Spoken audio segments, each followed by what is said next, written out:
Welcome, gentle scholars of the blade, to the hidden depths where ancient wisdom meets supernatural warfare. Tonight, we traverse the educational pathways of the Demon Slayer universe, exploring the intricate histories, forgotten sciences, and profound philosophies that shaped 1,000 years of conflict between human and demon. This is a journey through breathing techniques that defy natural law, blood demon arts that reshape reality, and the delicate balance between compassion and necessity that defines those who walk between worlds. So settle into your studies like moonlight settles on mountain peaks, and let the rhythm of total concentration breathing guide your mind toward deeper understanding as we illuminate every corner of this extraordinary realm. In the shadowed annals of Japanese history, during the twilight years of the Heian period, when courtly elegance masked darker truths lurking beneath civilization's veneer, there occurred a transformation so profound and catastrophic that its reverberations would echo through centuries of bloodshed and supernatural warfare. The origin of all demons traces to a single moment of desperate human ambition, a medical experiment born from the terror of mortality that would unleash upon the world a plague of darkness, more enduring and destructive than any natural disaster recorded in the chronicles of human suffering. The man who would become the progenitor of all demons began his existence as an ordinary human being, albeit one cursed with a constitution so frail and sickly that death seemed to hover perpetually at his shoulder, like a patient vulture waiting for the inevitable moment when his weakened body would finally surrender to the diseases that ravaged his flesh. Muzan Kibutsuji's early life unfolded in the shadow of constant medical attention. His days measured not in accomplishments or joy, but in the careful administration of medicines and treatments that provided temporary relief while offering no hope for lasting cure or even meaningful improvement in his condition. The physician who attended to Muzan's seemingly hopeless case represented the cutting edge of Heian period medical knowledge, a practitioner whose understanding of herbal remedies and pharmaceutical preparation had advanced beyond the conventional wisdom of his era through experimentation that pushed the boundaries between healing and alchemy. This unnamed doctor, whose identity has been lost to history yet, whose legacy shaped the supernatural landscape of Japan for over a millennium, possessed knowledge of rare medicinal plants whose properties remained mysterious even to practitioners who had spent decades studying their effects. The blue spider lily, that most crucial and elusive component of the experimental treatment that would transform human into demon, bloomed only during the daylight hours and only in specific mountainous regions where atmospheric conditions and soil composition created the precise environmental requirements necessary for its cultivation. The flower's rarity extended beyond simple geographic limitations to encompass temporal restrictions that made its harvest extraordinarily difficult, as the petals retained their medicinal potency for mere hours after blooming, requiring immediate processing by skilled hands capable of extracting and preserving the essential compounds that gave the plant its remarkable but dangerous properties. The medicine that emerged from this botanical rarity combined traditional healing arts with experimental techniques that ventured into territories no responsible physician should have explored, creating a pharmaceutical compound whose effects upon human physiology exceeded anything that natural medicine should reasonably have been able to achieve. The doctor's desperation to save his dying patient drove him toward innovations that violated the fundamental principle of medical practice by prioritizing immediate survival over long-term consequences that could not be predicted or controlled once the transformation process began. Muzan's consumption of this experimental treatment occurred during the final stages of his illness, when conventional remedies had proven completely ineffective and death seemed imminent within days or perhaps hours of the medicine's administration. The changes that began immediately following ingestion manifested first through enhanced physical vitality that seemed to reverse the wasting effects of his diseases, creating hope that the experimental compound had achieved its intended purpose of preserving life through mechanisms that conventional medicine could never have accomplished. The euphoria that accompanied these initial improvements blinded Muzan to subtle alterations in his fundamental nature that were occurring simultaneously with his physical restoration, changes that affected not only his bodily functions but his psychological relationship to sunlight, human companionship, and the basic moral framework that had previously governed his behavior and decision-making processes. The gradual realization that his enhanced vitality came with restrictions and compulsions that had never characterized human existence created growing awareness that his salvation had been purchased through transformation into something that could no longer be considered entirely human. The doctor's death at Muzan's hands represented the first act of demonic predation in recorded history, as the newly transformed being's rage at discovering his condition's limitations overcame whatever gratitude he might have felt for being rescued from terminal illness. This murder established patterns of behavior that would characterize demonic nature throughout subsequent centuries, as supernatural strength combined with human intelligence created predators whose capabilities exceeded anything that normal people could defend against through conventional means, while their retained cognitive abilities enabled planning and manipulation that simple beasts could never accomplish. The discovery that human flesh could satisfy hungers that no ordinary food could address marked the beginning of predatory behavior patterns that would define demonic existence, while creating the fundamental conflict between demon, human that would require supernatural countermeasures for any hope of successful resistance. The taste of human blood awakened appetites that grew stronger with each feeding, while simultaneously enhancing physical capabilities that made future predation easier and more efficient,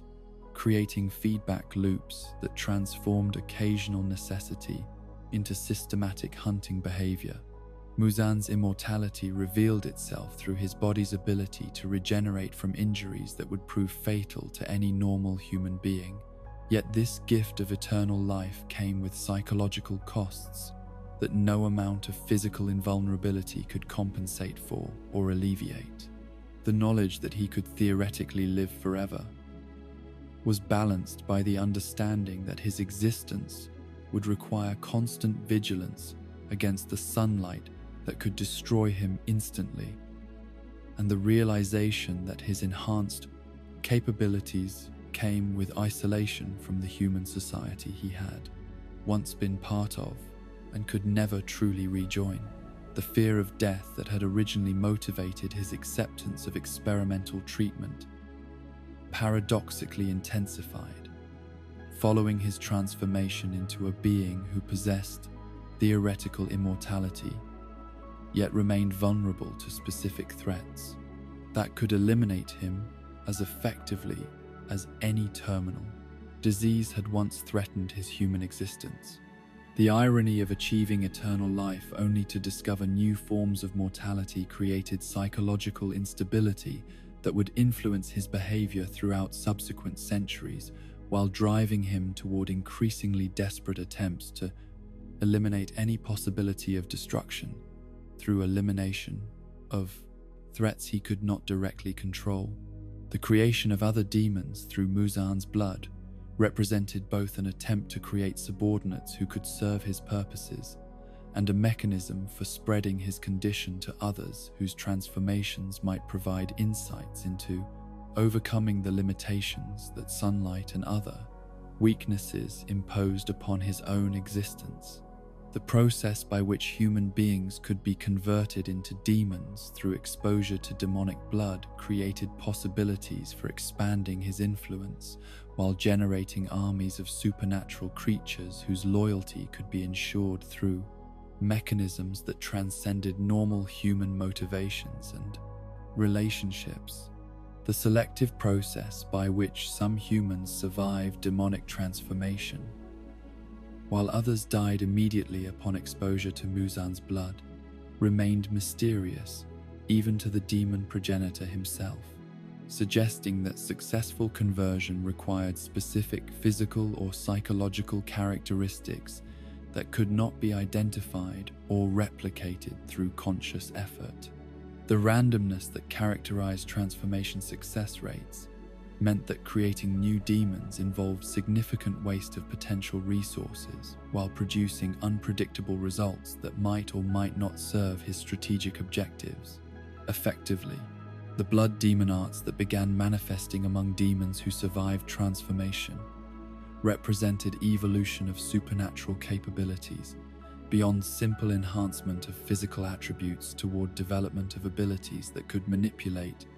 reality itself according to principles that defied conventional understanding of physics and natural law. These unique powers reflected individual personalities and psychological traits of their wielders, while providing tactical capabilities that made each demon a distinct threat, requiring different countermeasures from those who would attempt to eliminate them through combat. The hierarchy that emerged among demons reflected not only differences in age and accumulated power, but variations in mental capacity and strategic thinking that separated mindless predators from intelligent creatures capable of long-term planning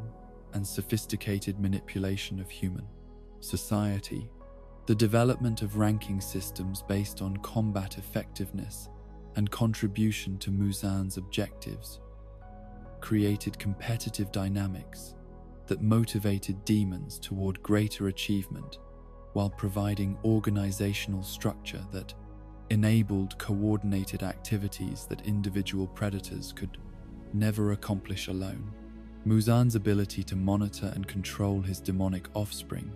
through supernatural connections that transcended physical proximity gave him intelligence networks and enforcement mechanisms that enabled supervision of activities across vast geographic areas, while ensuring loyalty through fear of punishment that could be administered instantly regardless of distance or physical barriers. The curse that prevented demons from speaking his name or revealing information about his identity provided security against betrayal, while demonstrating the extent of his power over creatures who had once possessed independent will and autonomous decision-making capabilities. The psychological profile that emerged from centuries of demonic existence revealed personality traits that combined human intelligence with predatory instincts that had been enhanced beyond normal mammalian hunting behavior toward systematic elimination of human life that served purposes beyond simple nutrition. Muzan's casual cruelty toward both humans and demons reflected complete abandonment of empathy and moral consideration, while his strategic thinking remained sophisticated enough to enable long-term planning that could span decades or centuries of patient preparation for achieving objectives that required extensive coordination and resource management. The paranoia that characterized Muzan's approach to personal security reflected rational assessment of threats posed by demon slayers whose capabilities had been developed specifically to counter supernatural predators, while his psychological instability created behavioral patterns that undermined his own strategic objectives through impulsive actions that sacrificed long-term advantages for immediate emotional satisfaction. The combination of justified caution and irrational fear created decision-making processes that were simultaneously shrewd and self-defeating, enabling temporary successes while preventing ultimate victory over human resistance. The legacy of that first transformation during the Heian period established precedents and patterns that would govern supernatural warfare for over 1,000 years, creating conflict between human and demon that would require development of extraordinary countermeasures and the dedication of countless lives toward maintaining balance that prevented complete demonic dominance over human civilization. The medical experiment that had intended to save one dying man instead created the foundation for centuries of supernatural warfare, whose resolution would require sacrifices and innovations that the original physician could never have imagined or predicted. When he first began cultivating those fateful blue spider lilies in his mountain garden, in the darkening years of the Heian period, when Muzan Kibutsuji's transformation had begun to spawn supernatural predators whose hunger knew no bounds and whose capabilities exceeded anything that ordinary human beings could hope to resist through conventional means, there emerged from the shadows of Japanese society a response born of desperation, courage, and the fundamental human refusal to surrender in the face of extinction. The Demon Slayer Corps arose not through governmental decree or imperial mandate, but through the organic coalescence of individuals who had witnessed horrors that challenged their understanding of reality, while recognizing that traditional weapons and normal human strength would prove utterly inadequate against enemies whose very existence violated the natural order that had governed life and death since the beginning of human consciousness. The earliest demon slayers bore little resemblance to the organized warriors who would later inherit their mission, representing instead a collection of survivors, vengeful family members, and individuals whose encounters with supernatural evil had left them forever changed by knowledge that most people could never accept or integrate into their understanding of how the world functioned. These pioneering fighters possessed neither systematic training nor specialized equipment, relying instead on improvised weapons, desperate courage, and hard-won experience, gathered through trial and error, that cost countless lives while slowly developing tactical knowledge that could be passed down to others, willing to dedicate their existence to protecting humanity from threats that official authorities either could not acknowledge or lacked the capability to address effectively. The Ubuyashiki family's involvement in the Corps' formation represented divine intervention disguised as human initiative,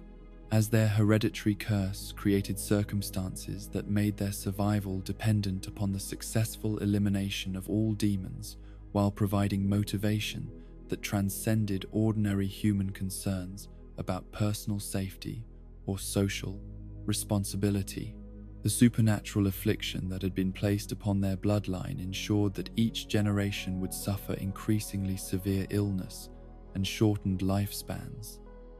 until Muzan's death finally broke the mystical connection that bound their fate to his continued existence, creating incentive structure that motivated absolute commitment to demon elimination, regardless of personal cost or sacrifice required. Kagaya Ubuyashiki's ancestors recognized that their family's survival depended upon organizing and supporting efforts to eliminate the source of their curse, while understanding that such an undertaking would require resources, coordination, and institutional memory that individual fighters could never develop or maintain through personal initiative alone. Their wealth and social connections provided foundation for establishing networks that could supply demon slayers with weapons, intelligence, medical treatment, and safe houses, while maintaining the secrecy that was essential for preventing panic among civilian populations, who were psychologically unprepared to acknowledge supernatural threats that challenged fundamental assumptions about reality and human security. The development of organizational structure proceeded gradually through centuries of experimentation with different approaches to training, command hierarchy, and operational procedures that balanced effectiveness against the need for maintaining absolute secrecy in a society where revelation of supernatural warfare could trigger social collapse or governmental interference that would compromise the Corps' ability to function independently. The delicate relationship between the Demon Slayer organization and traditional authority structures required constant negotiation and careful management to ensure that official ignorance remained preferable to official involvement, that, might impose restrictions or oversight that would reduce operational flexibility. The early weapons that demon slayers employed represented attempts to adapt conventional metallurgy and blade crafting techniques toward creating tools capable of inflicting permanent damage upon supernatural creatures whose regenerative abilities rendered normal injuries meaningless within moments of being inflicted. The discovery that certain metals possessed properties that could prevent or slow demonic healing marked crucial breakthrough in developing tactical capabilities that could achieve decisive results rather than merely inconveniencing enemies whose supernatural resilience made conventional combat approaches completely ineffective against any but the weakest demons. The mountain forge that would become the foundation for Nichiren blade production represented convergence of geological conditions, metallurgical knowledge, and supernatural phenomena that created unique environment where ordinary steel could be transformed into weapons capable of absorbing sunlight's demon-destroying properties while maintaining sharpness and durability that exceeded anything conventional smithing could produce. The swordsmiths who dedicated their lives to this specialized craft developed techniques that combine traditional Japanese blade-making artistry with innovations necessary for creating weapons whose effectiveness depended upon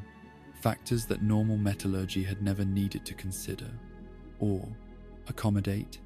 Nichiren ore's discovery occurred through systematic exploration of mountainous regions where demon activity had been reported.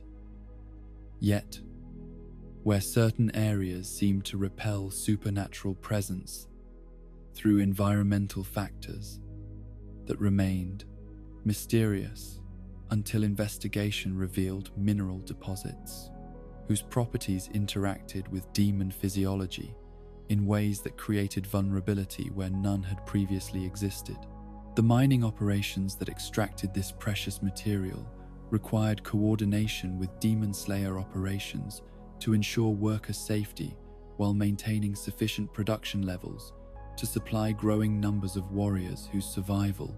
depended upon access to properly forged weapons. The forging process that transformed raw Nichiren ore into functional demon slayer weapons involved techniques that had been developed through generations of experimentation with different approaches to heat treatment, hammering patterns, and tempering methods that maximized the material's supernatural properties while creating blades whose physical characteristics met the demanding requirements of combat against opponents whose strength and speed exceeded human limitations. The master swordsmiths who oversaw this production represented repositories of knowledge that could not be replaced if lost, creating security concerns that required protecting these craftsmen from the dangers that threatened all members of the Demon Slayer community. The color-changing properties that manifested when newly forged Nichiren blades were first drawn by their intended wielders remained mysterious even to the swordsmiths who created them, suggesting that the weapons possessed inherent ability to adapt to individual demon slayers' characteristics in ways that enhanced compatibility between warrior and tool, while potentially indicating deeper connections between blade and bearer that transcended simple, mechanical relationships. The significance of different colors that could appear during this bonding process became subject of ongoing study and speculation among core members who sought to understand whether blade coloration reflected existing capabilities or influenced future development of abilities. The breathing techniques that evolved alongside weapon development represented systematic exploration of human physiological potential that had never been fully tested or understood until demon-slaying requirements created necessity for pushing physical capabilities beyond normal limitations through controlled manipulation of respiratory patterns and oxygen distribution systems. The discovery that proper breathing could enhance strength, speed, reflexes, and healing, while enabling ordinary humans to achieve performance levels that approach supernatural capabilities, marked revolutionary advancement in understanding what human bodies could accomplish when properly trained, conditioned. The original breathing style that served as foundation for all subsequent developments emerged from study of natural phenomena and animal behavior patterns that demonstrated how controlled respiration could optimize physical performance while providing psychological benefits that enhanced focus and emotional stability during high-stress situations. The systematic refinement of these techniques through practical application in combat situations created body of knowledge that transformed demon slaying from desperate improvisation into disciplined martial art with established principles and proven methodologies. Sun breathing's status as the progenitor of all other breathing techniques reflected its creator's unprecedented understanding of human potential, combined with intuitive grasp of how respiratory control could unlock capabilities that remained dormant in ordinary people who had never been forced to explore the outer boundaries of what their bodies could achieve through proper training and application. The complexity and power of this original style exceeded what most practitioners could master completely, leading to development of derivative techniques that focused on specific aspects of the comprehensive system, while remaining accessible to individuals whose natural abilities or training circumstances prevented complete mastery of the comprehensive system. Original forms.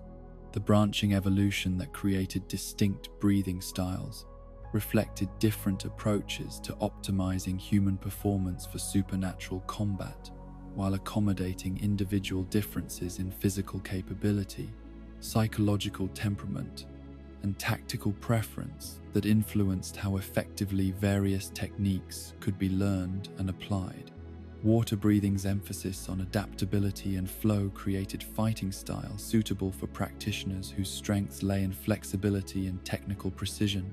while thunder breathing's focus on explosive speed appealed to individuals whose natural gifts or training inclinations favored concentrated bursts of overwhelming power over sustained engagement. Flame breathing's development represented systematic study of how passion and emotional intensity could be channeled into enhanced physical performance, while maintaining control and tactical awareness necessary for effective combat against intelligent opponents whose capabilities required precise technique rather than simple enthusiasm. Stone breathing's emphasis on defensive capabilities and endurance reflected understanding that some demon encounters required ability to withstand prolonged assault while seeking opportunities for counterattack that might not emerge until enemies had exhausted their initial advantages. Wind breathing's aggressive approach to demon elimination prioritized offensive capability and rapid engagement resolution over defensive considerations, creating combat style that sought to overwhelm opponents through relentless assault that prevented demons from utilizing their supernatural advantages through systematic application of human speed and technique. The psychological framework that supported this approach required practitioners who could maintain aggressive mindset while retaining tactical flexibility necessary for adapting to unexpected developments during combat situations. The training methodologies that developed alongside breathing technique evolution represented systematic approaches to physical and psychological conditioning that could prepare ordinary human beings for supernatural warfare while minimizing casualty rates during educational process that remained inherently dangerous due to requirements for testing capabilities against genuine threats. The balance between safety and realism in training scenarios required constant adjustment based on experience gained through actual combat, while ensuring that preparatory exercises developed relevant skills without unnecessarily sacrificing students who had not yet achieved competence levels necessary for survival. The institutional memory that preserved knowledge of successful techniques while documenting failures and limitations that could guide future development became crucial asset that distinguished organized Demon Slayer training from individual learning approaches that might rediscover effective methods through costly trial and error. The systematic recording and transmission of tactical intelligence enabled rapid dissemination of successful innovations while preventing repetition of mistakes that had proven fatal for previous practitioners who lacked access to accumulated wisdom. The recruitment processes that identified potential demon slayers from among civilian populations required careful assessment of physical capabilities, psychological resilience, and moral character that could predict success, while avoiding selection of individuals whose training would consume resources without producing effective combatants. The ethical considerations involved in recruiting young people for activities that carried high probability of death or injury created ongoing tension between operational needs and moral responsibility to protect those who volunteered for service they might not fully understand. The support networks that sustained Demon Slayer operations extended far beyond combat personnel to encompass civilian allies whose contributions in intelligence gathering, supply management, medical treatment, and communication enabled field operatives to function effectively while maintaining operational security that protected both combatants and non-combatants from exposure to supernatural threats. The cultivation and maintenance of these relationships required diplomatic skills and resource management that complemented martial training, while ensuring that essential support remained available even when combat operations attracted attention that might compromise civilian safety. The territorial organization that divided Demon Slayer responsibilities among different regions reflected understanding that effective coverage of Japan's extensive geography required decentralized command structure that could respond to local threats while maintaining coordination necessary for addressing challenges that exceeded individual regions' capabilities. The communication systems that enabled information sharing between distant operational areas relied upon both technological solutions and human networks that could function despite interference from demons whose intelligence enabled them to disrupt normal channels. The evolution from informal resistance movement to structured organization with established hierarchy, standardized procedures, and institutional continuity represented adaptation to operational requirements that exceeded what individual initiative could accomplish, while maintaining flexibility necessary for responding to threats whose nature and capabilities continued to evolve as demons developed new techniques and strategies.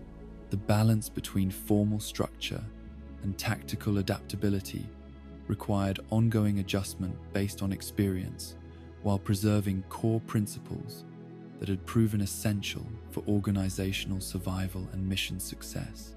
The secrecy that characterized all Demon Slayer operations represented both practical necessity for preventing civilian panic and strategic requirement for maintaining tactical advantages that depended upon demons' lack of complete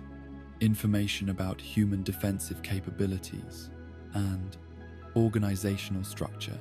The psychological burden of maintaining double lives that concealed the true nature of their activities from family members and civilian associates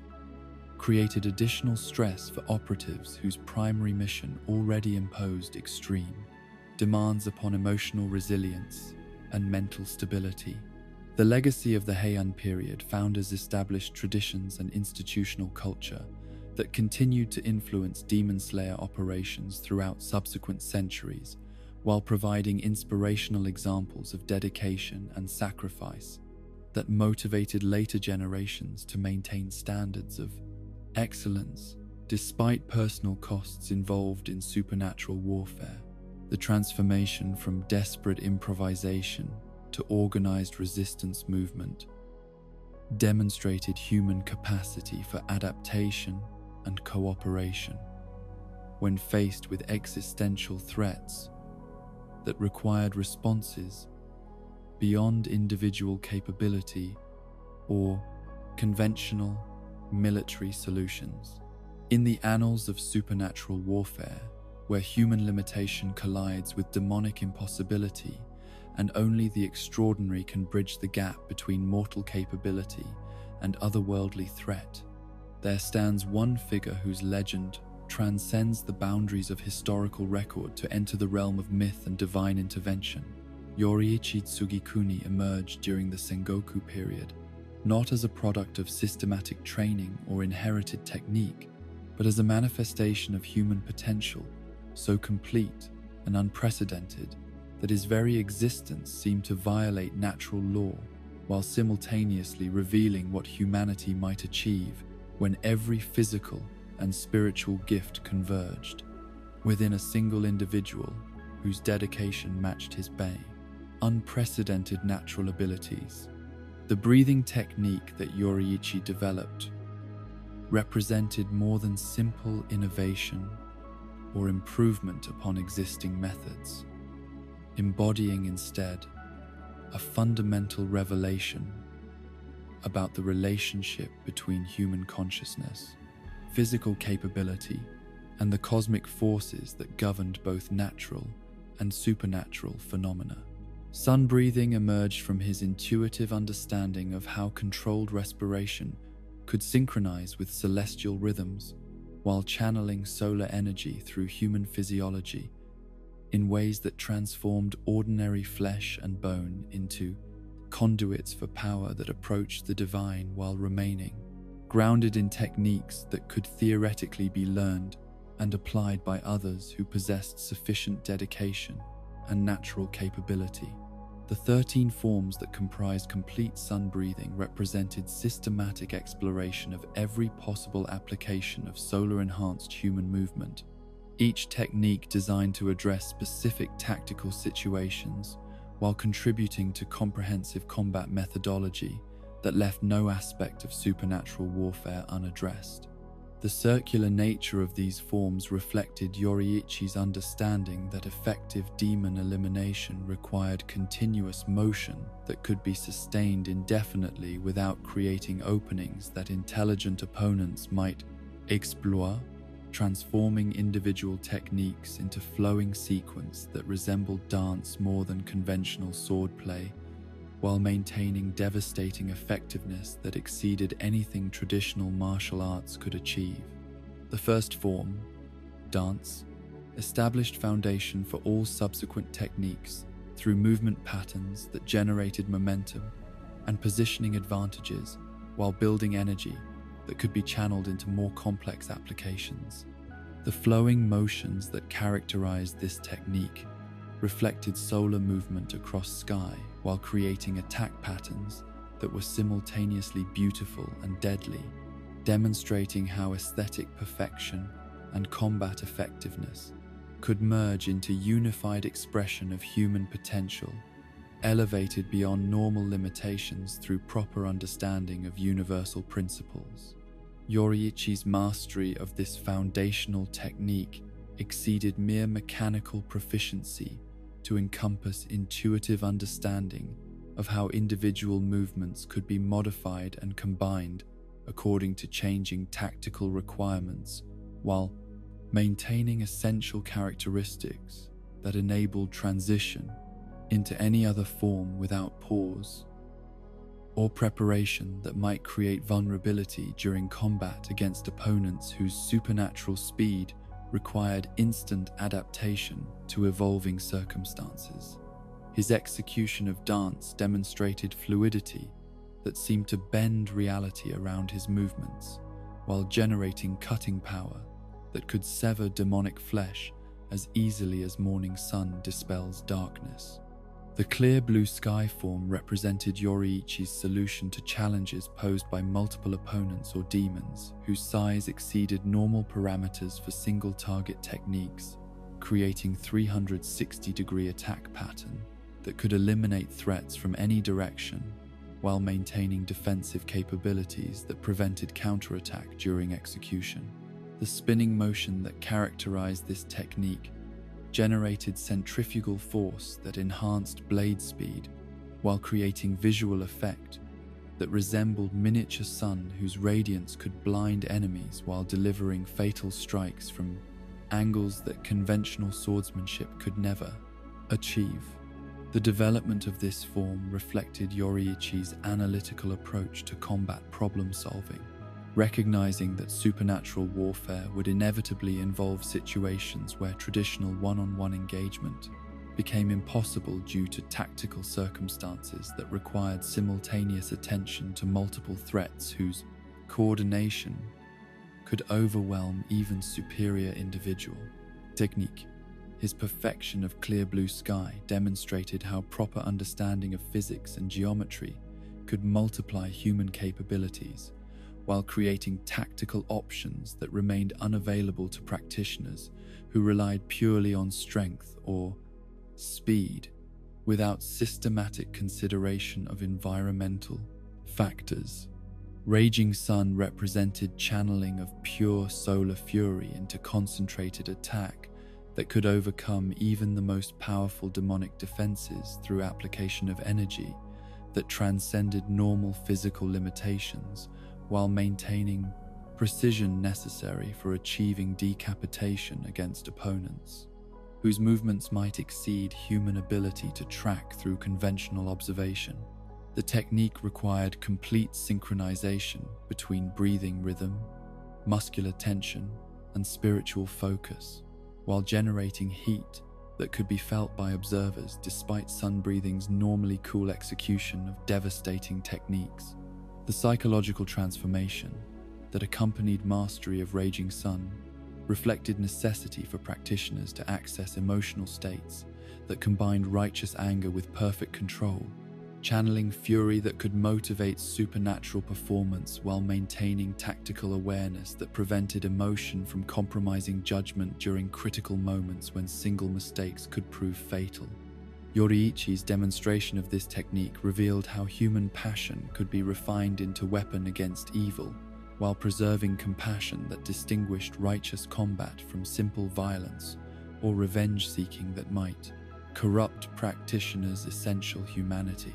Fake Rainbow created optical illusions through movement speed and positioning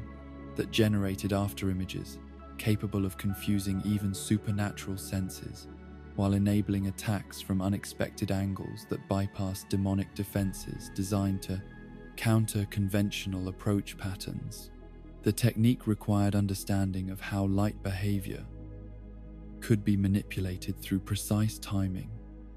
and spatial awareness, while maintaining combat effectiveness that justified complex execution requirements through tactical advantages that simpler approaches could never provide. Yoriichi's development of this form demonstrated his recognition that superior opponents might possess sensory capabilities that exceeded human limitations, requiring countermeasures that could function against enhanced perception while creating opportunities for decisive strikes that might not emerge through direct confrontation. His mastery of Fake Rainbow enabled him to appear simultaneously in multiple locations, while delivering fatal attacks that seemed to violate causality through speed and precision that transformed physical movement into supernatural phenomenon.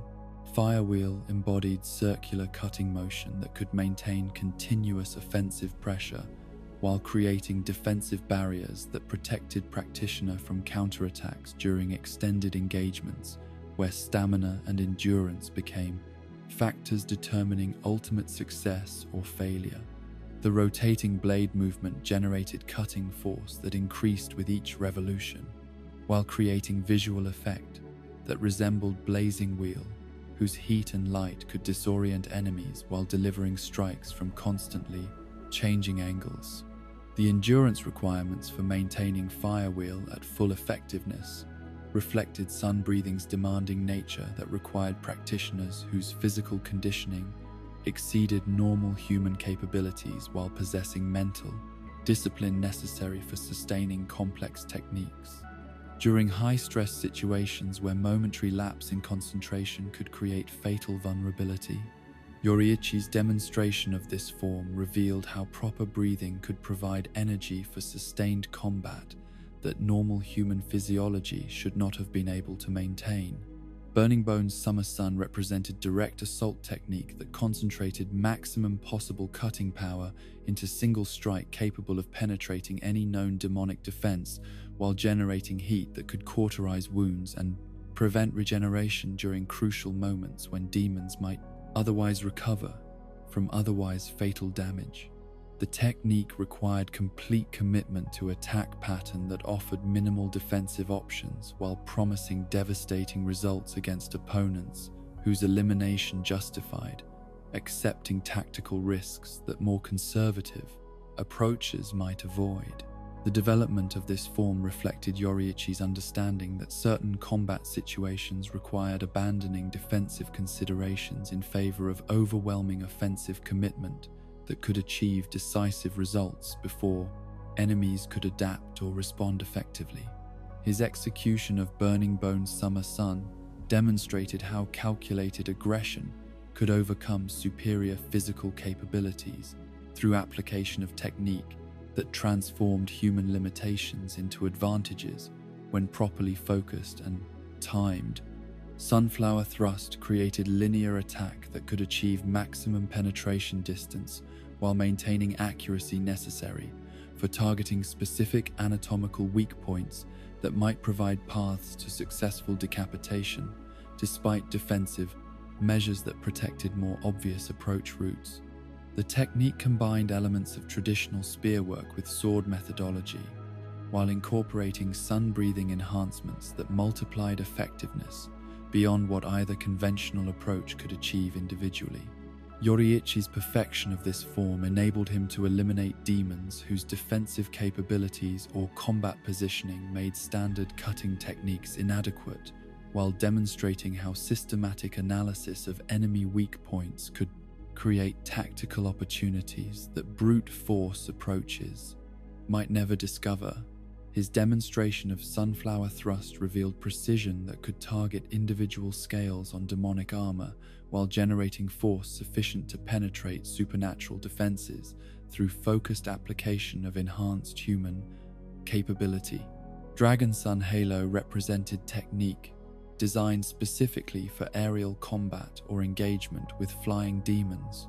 whose three-dimensional movement capabilities created tactical challenges that ground-based techniques could not address effectively without modifications that accounted for gravitational and momentum factors affecting combat in vertical environments. The spiraling attack pattern generated lift while maintaining offensive capability that could track airborne targets whose movement patterns exceeded normal prediction methods. The development of this form demonstrated Yoriichi's comprehensive approach to combat preparation that anticipated every possible tactical scenario,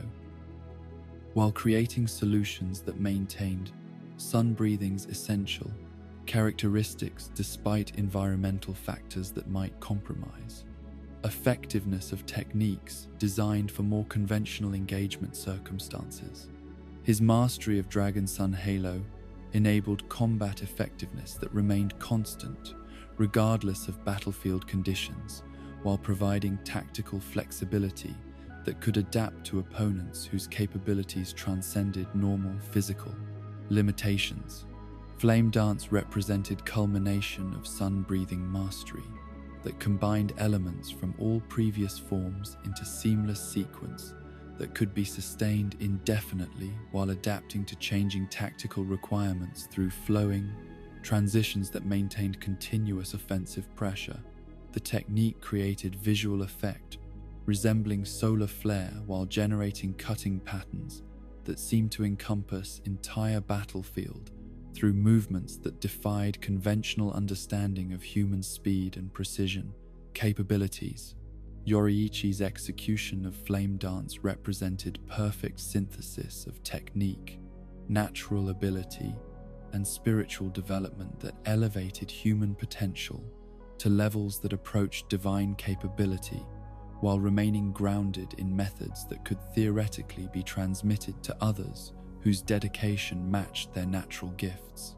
His demonstration of this ultimate form revealed how complete mastery could transform individual techniques into unified expression of human will, focused against supernatural evil through methods that transcended normal martial arts, become direct manifestation of righteousness made tangible. The encounter between Yoriichi and Muzan represented convergence of ultimate human capability with primordial demonic power that would determine the future course of supernatural warfare, while establishing precedents for what might be achieved when proper technique met absolute dedication in service of protecting innocent life from threats that exceeded normal human ability to resist or overcome. The battle that unfolded between creator of sun-breathing and progenitor of all demons embodied fundamental conflict between light and darkness, while demonstrating practical limits of what individual excellence could achieve against enemies whose advantages included centuries of accumulated power and experience. The near victory that Yoriichi achieved during this legendary confrontation provided evidence that demons, despite their supernatural capabilities, remained vulnerable to human technique when properly applied by practitioners whose abilities approached theoretical maximums of what training and natural gift could produce. The fact that Muzan survived this encounter only through desperate escape, rather than successful combat, demonstrated that even ultimate evil could be overcome by human dedication, while revealing tactical weaknesses that future generations might exploit if they could achieve sufficient mastery of techniques that Yoriichi had developed. The psychological impact that this battle created upon Muzan's worldview transformed demon progenitor's approach to human threat assessment, while generating paranoia and defensive measures that would influence his behavior throughout subsequent centuries of supernatural warfare. The knowledge that individual human could approach parity with his accumulated power forced fundamental revision of tactical assumptions, while creating fear that would drive increasingly desperate attempts to eliminate sun-breathing. Knowledge, before it could be fully transmitted to others who might prove capable of completing what Yoriichi had nearly accomplished. The tragedy that befell Yoriichi through his brother's transformation into demon reflected cruel irony that even ultimate human achievement could not protect those closest to the practitioner from supernatural corruption that operated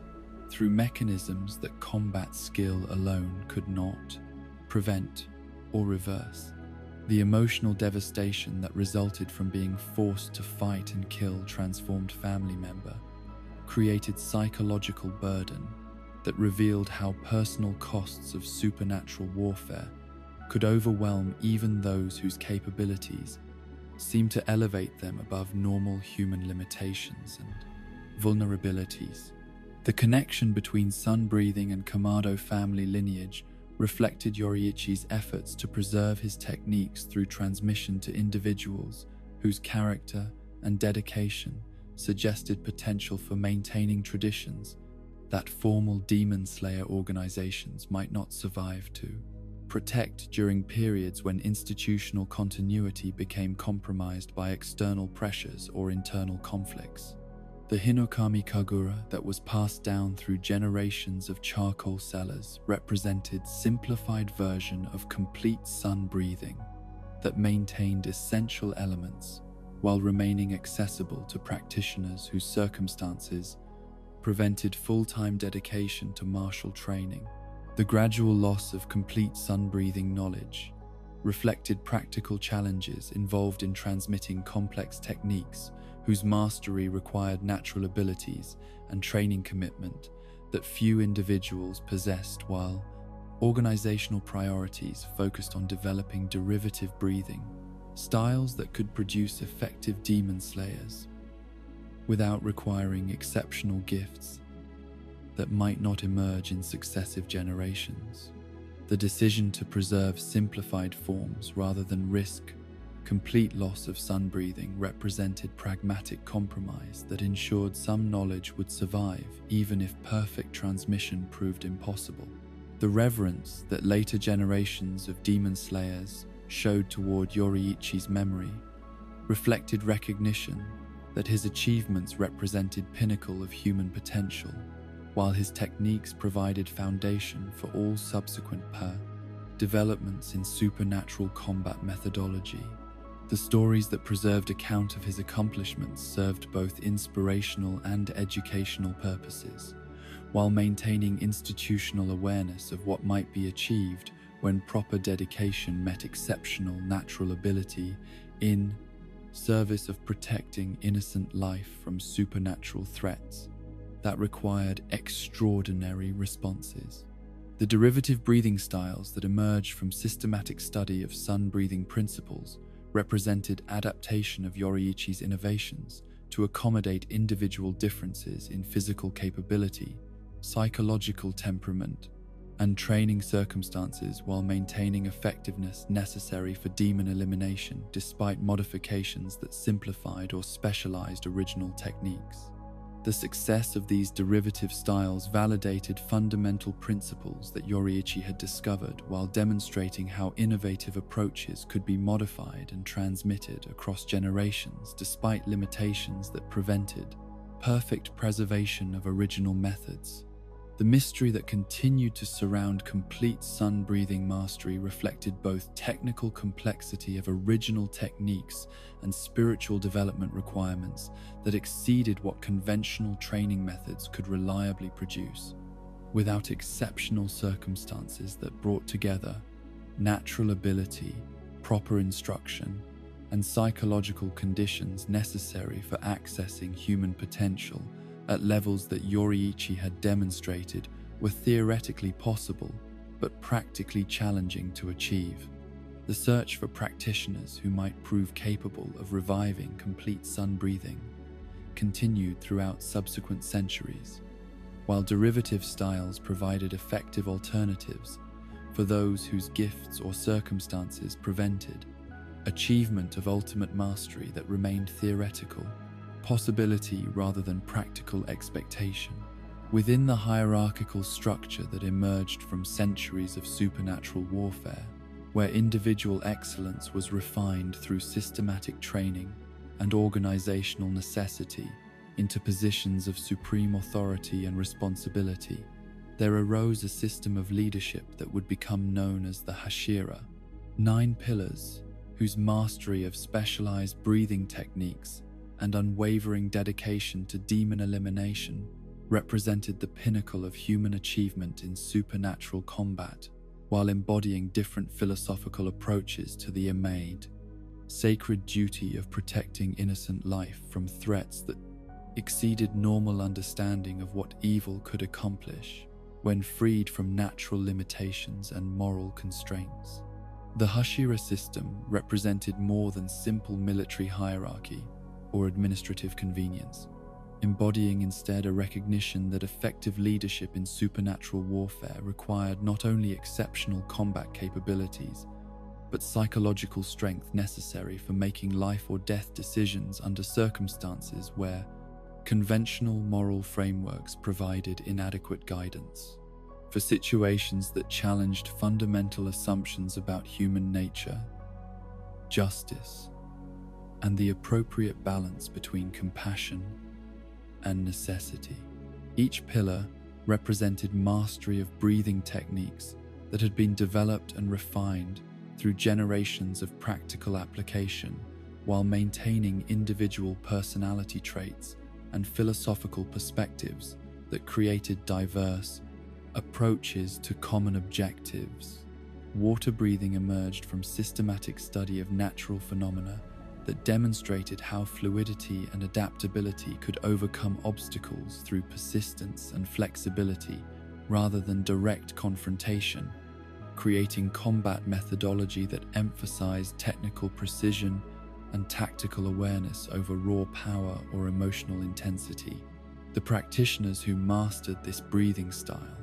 learned to flow around enemy attacks while seeking openings that could be exploited through careful timing and positioning that minimized personal risk, while maximizing effectiveness of Dome counterattacks delivered with surgical precision against vulnerable points that brute force approaches might never identify or successfully target. The 10 forms that comprised complete water breathing represented comprehensive exploration of fluid dynamics applied to sword combat, each technique designed to address specific tactical situations while maintaining essential characteristics of adaptability and continuous motion that prevented practitioners from becoming committed to attack patterns that intelligent opponents might predict and counter. Water surface / created horizontal cutting motion that could decapitate multiple enemies through single fluid movement, while first form dance generated flowing sequence that combined offense and defense in seamless transition between attacking and protective positioning. Second form water wheel embodied circular cutting pattern that could maintain continuous offensive pressure while creating defensive barriers against counterattacks, while third form flowing dance enabled rapid directional changes that could confuse enemies whose movement prediction capabilities exceeded human limitations. Fourth form striking tide provided powerful linear assault that could penetrate heavy defenses through concentrated application of cutting force, while fifth form blessed rain, after the drought, offered merciful execution technique that minimized suffering while ensuring complete demon elimination through precise decapitation that prevented regeneration. Sixth form whirlpool created spinning attack that could draw enemies into range while generating cutting force that increased through centrifugal acceleration, while seventh form drop ripple thrust enabled precise long-range attacks that could target specific weak points through carefully calculated trajectory and timing. Eighth form waterfall basin represented defensive technique that could redirect enemy attacks while creating opportunities for immediate counterattack, while ninth form splashing water flow provided evasive maneuvers that could avoid damage while maintaining positioning advantages necessary for continued offensive action. 10th form constant flux combined elements from all previous forms into adaptive technique that could modify its characteristics according to changing tactical requirements,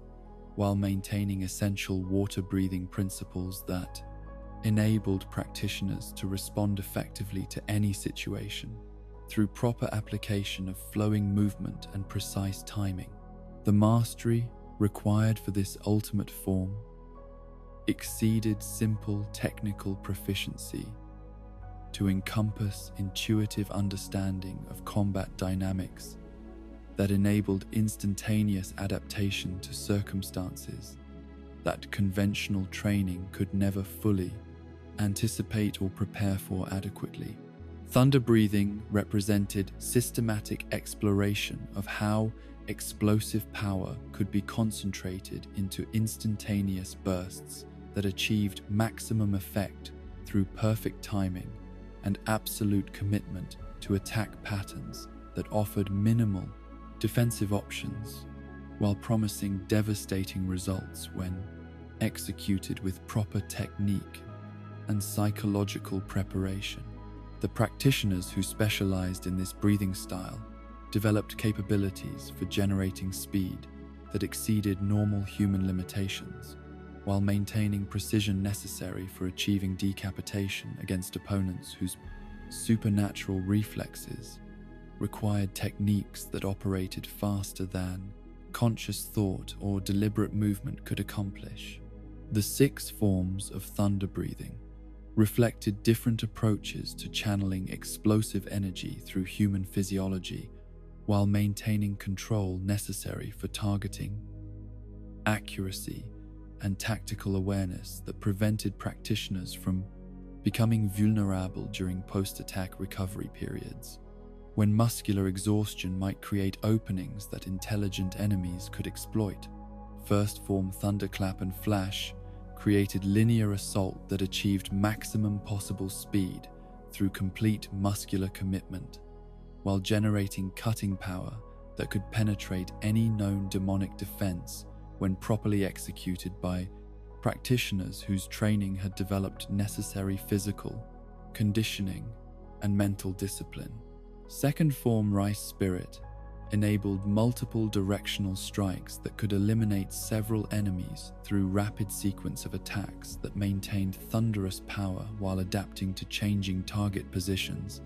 while third form Thunderswarm provided area effect technique that could address multiple threats through coordinated lightning-fast strikes delivered from various angles simultaneously. Fourth form, Distant Thunder, offered long-range capabilities that extended thunder-breathing effectiveness beyond close quarters limitations, while maintaining characteristic speed and power that defined this breathing style's tactical advantages. Fifth form, Heat Lightning, created technique that combined explosive power with sustained cutting action that could overcome regenerative abilities through continued application of devastating force, while sixth form Rumble and Flash generated technique that could function effectively in confined spaces where normal thunder-breathing forms might prove impractical due to environmental limitations that restricted movement or positioning, options necessary for optimal execution of standard technique. The specialized nature of thunder breathing created unique training requirements that emphasized physical conditioning designed to develop muscular systems capable of generating explosive contractions while maintaining neurological coordination necessary for achieving precision targeting during Bexball, high-speed movements that normal human nervous systems could not control effectively. The psychological preparation required for thunder breathing mastery involved developing mental frameworks that could function during split-second decision-making while maintaining tactical awareness, despite sensory overload that accompanied techniques operating at speeds that exceeded normal perceptual capabilities. Flame breathing embodied systematic approach to channeling passion and determination into enhanced physical performance while maintaining emotional control necessary for effective tactical decision-making during high-stress combat situations where personal feelings might interfere with professional obligations to protect innocent life, regardless of personal cost or sacrifice required. The practitioners who mastered this breathing style learned to transform emotional intensity into fuel for supernatural performance while preserving compassion that distinguished righteous combat from simple violence or revenge-seeking that might corrupt essential humanity. The 9 forms of flame breathing represented comprehensive methodology for applying controlled passion to demon elimination while maintaining psychological balance necessary for sustained operations that might extend over years or decades of continuous exposure to horrors that could break unprepared minds or corrupt moral frameworks that provided foundation for effective service in supernatural warfare. First form Unknowing Fire created technique that channeled righteous anger into devastating assault while maintaining precision necessary for achieving clean decapitation that minimized demon suffering despite tactical advantages that might be gained through more prolonged elimination methods. Second form, Rising Scorching Sun, provided upward cutting motion that could counter aerial attacks or engage flying demons whose 3-dimensional movement capabilities created tactical challenges for ground-based techniques, while third form Blazing Universe generated area effect attack that could address multiple threats through coordinated flame-enhanced strikes delivered with systematic precision. Fourth form Blooming Flame Undulation created flowing technique that maintained continuous offensive pressure while adapting to changing tactical circumstances through modifications that preserved essential flame breathing characteristics. Fifth form, Flame Tiger, enabled practitioners to channel animal ferocity into controlled assault patterns that combined human intelligence with predatory instincts while maintaining tactical discipline necessary for effective demon elimination, while sixth form Scorching Crimson Mirror provided defensive capabilities that could redirect enemy attacks while creating opportunities for immediate counter-offensive action. Seventh form Burning Blade offered technique that could maintain cutting effectiveness even when facing opponents whose defensive capabilities exceeded normal parameters for successful sword combat. Eighth form Hellfire Warrior transformed practitioners into living embodiments of righteous fury whose presence alone could intimidate enemies while generating combat capabilities that approached supernatural levels through proper application of emotional energy channeled through systematic breathing techniques. Ninth form Purgatory represented ultimate expression of flame-breathing mastery that combined elements from all previous forms while transcending individual techniques to create unified combat methodology that elevated human capability to levels that could challenge even powerful demons through application of properly focused determination and technical excellence. Stone breathing reflected systematic study of how defensive capabilities and endurance could be developed to levels that enabled practitioners to withstand sustained assault while seeking opportunities for counterattack that might not emerge until enemies had exhausted their initial advantages or revealed weaknesses that patient observation could identify and exploit. The practitioners who specialized in this breathing style developed psychological frameworks that emphasized persistence and tactical patience while maintaining readiness for decisive action when appropriate circumstances finally presented themselves during extended engagements. The 5 forms of stone breathing represented different approaches to maximizing defensive effectiveness while maintaining offensive capabilities sufficient for achieving demon elimination when tactical opportunities emerged through proper application of systematic defensive methodology. First form Serpentinite Bipolar created technique that combined defensive positioning with immediate counterattack capability while maintaining protective advantages that could withstand supernatural assault patterns that might overwhelm more aggressive approaches to demon combat engagement. Second form, Upper Smash, provided powerful overhead assault that could overcome defensive measures through concentrated application of enhanced physical force, while maintaining tactical positioning that prevented immediate counterattack during post-strike vulnerability periods when muscular commitment might create temporary defensive limitations. Third form Stone Skin enabled practitioners to develop physical resilience that could absorb damage that would prove fatal to normal humans while maintaining combat effectiveness, despite accumulated injuries that might compromise normal fighting capability. Fourth form Volcanic Rock Rapid Conquest generated technique that combined defensive solidity with explosive offensive capability that could achieve decisive results when proper tactical opportunities emerged through patient application of proper, systematic defensive methodology.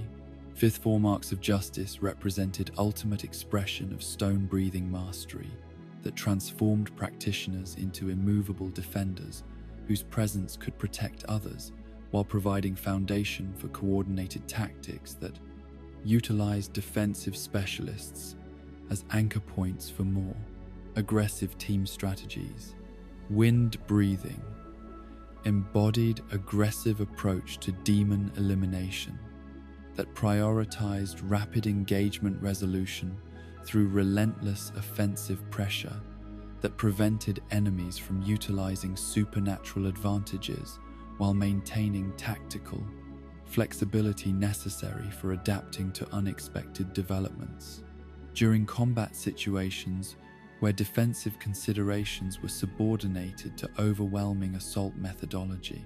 the practitioners who mastered this breathing style developed psychological frameworks that emphasized decisive action and calculated aggression while maintaining professional discipline necessary for effective supernatural warfare operations. The 9 forms of wind breathing represented systematic exploration of how offensive capabilities could be maximized through proper application of aggressive principles while maintaining effectiveness necessary for demon elimination. Despite tactical risks that accompanied approaches that minimized defensive considerations in favor of overwhelming assault patterns, First Form Dust Whirlwind created spinning attack that could eliminate multiple enemies while generating cutting force that increased through proper application of rotational dynamics and enhanced breathing techniques that multiplied human capabilities beyond normal limitations. Second Form Claws Purifying Wind provided multiple directional strikes that could address various tactical situations while maintaining aggressive momentum that prevented enemies from establishing defensive positions or utilizing superior physical capabilities through coordinated resistance efforts. Third Form Clean Storm Windscreen generated defensive technique that could protect against counterattacks while maintaining offensive capability that enabled continued aggressive action, despite enemy attempts to create tactical breathing space through defensive measures. Fourth Form Rising Dust Storm created upward cutting motion that could counter aerial threats while maintaining ground-based offensive capabilities that enabled practitioners to address 3-dimensional combat situations without compromising essential wind-breathing characteristics that emphasized rapid engagement resolution. Fifth Form Cold Mountain Wind provided technique that could function effectively in environmental conditions that might compromise other breathing styles while maintaining aggressive offensive capability that defined wind breathing tactical advantages. Sixth Form Black Wind Mountain Mist enabled practitioners to create concealment effects that could provide tactical advantages during aggressive approaches while maintaining offensive momentum that prevented enemies from adapting to changing combat conditions. Seventh Form Gale Sudden Gusts generated technique that could achieve surprise attacks through unpredictable movement patterns while maintaining devastating cutting power that characterized wind-breathing offensive methodology. Eighth Form Primary Gale Slash combined elements from previous forms while transcending individual techniques to create unified assault methodology that could overwhelm supernatural defenses through systematic application of aggressive principles enhanced by proper breathing techniques. Ninth Form Idaten Typhoon represented ultimate expression of wind-breathing mastery that transformed practitioners into embodiments of natural fury, whose combat capabilities could challenge even powerful demons through relentless application of enhanced human aggression, channeled through systematic training and tactical discipline. Sound breathing represented innovative approach to demon elimination that incorporated theatrical elements and psychological warfare into systematic combat methodology while maintaining effectiveness necessary for supernatural combat operations through unique combination of technical excellence and dramatic presentation that could disorient enemies while providing tactical advantages unavailable through conventional approaches. The practitioners who specialized in this breathing style developed capabilities that transcended simple physical techniques to encompass comprehensive performance arts that enhanced combat effectiveness through proper application of sensory manipulation and psychological intimidation. The 5 forms of sound breathing reflected different approaches to combining artistic expression with deadly effectiveness, while maintaining systematic methodology that could achieve reliable results despite unconventional presentation that might initially appear to prioritize style over substance. First Form Raw created technique that generated sound-based attacks capable of disorienting enemies while delivering devastating physical assault that combined auditory effects with enhanced cutting power through proper application of breathing techniques that multiplied normal human capabilities. Second Form String Performance enabled practitioners to coordinate multiple weapon systems while maintaining artistic presentation that could confuse enemies whose tactical preparation focused on conventional sword combat without anticipating integrated performance methodology that transcended normal martial arts limitations. Third Form Rapid Drum Beats provided technique that could maintain continuous offensive pressure while creating rhythmic patterns that enhanced practitioner performance, while potentially disrupting enemy coordination through systematic application of auditory interference. Fourth Form Constant Resounding Slashes generated sustained assault patterns that could overwhelm regenerative capabilities through continuous application of cutting force, enhanced by sound-based effects that prevented demons from utilizing normal recovery methods effectively. Fifth Form String Symphony represented ultimate expression of sound breathing mastery that combined all previous elements while transcending individual techniques to create unified performance methodology that elevated combat effectiveness through systematic integration of artistic expression and deadly technique applied through enhanced human capabilities. Mist breathing embodied approach to demon elimination that emphasized unpredictability and tactical confusion while maintaining effectiveness necessary for supernatural combat through techniques that could function despite superior enemy capabilities by preventing effective target acquisition or tactical coordination through systematic application of concealment and misdirection, enhanced by breathing techniques that multiplied normal human potential. The practitioners who specialized in this breathing style developed psychological frameworks that emphasized adaptability and creative problem-solving while maintaining professional effectiveness despite unconventional methodology. The 7 forms of mist breathing represented comprehensive exploration of how concealment and confusion could be weaponized through systematic application while maintaining combat effectiveness necessary for demon elimination despite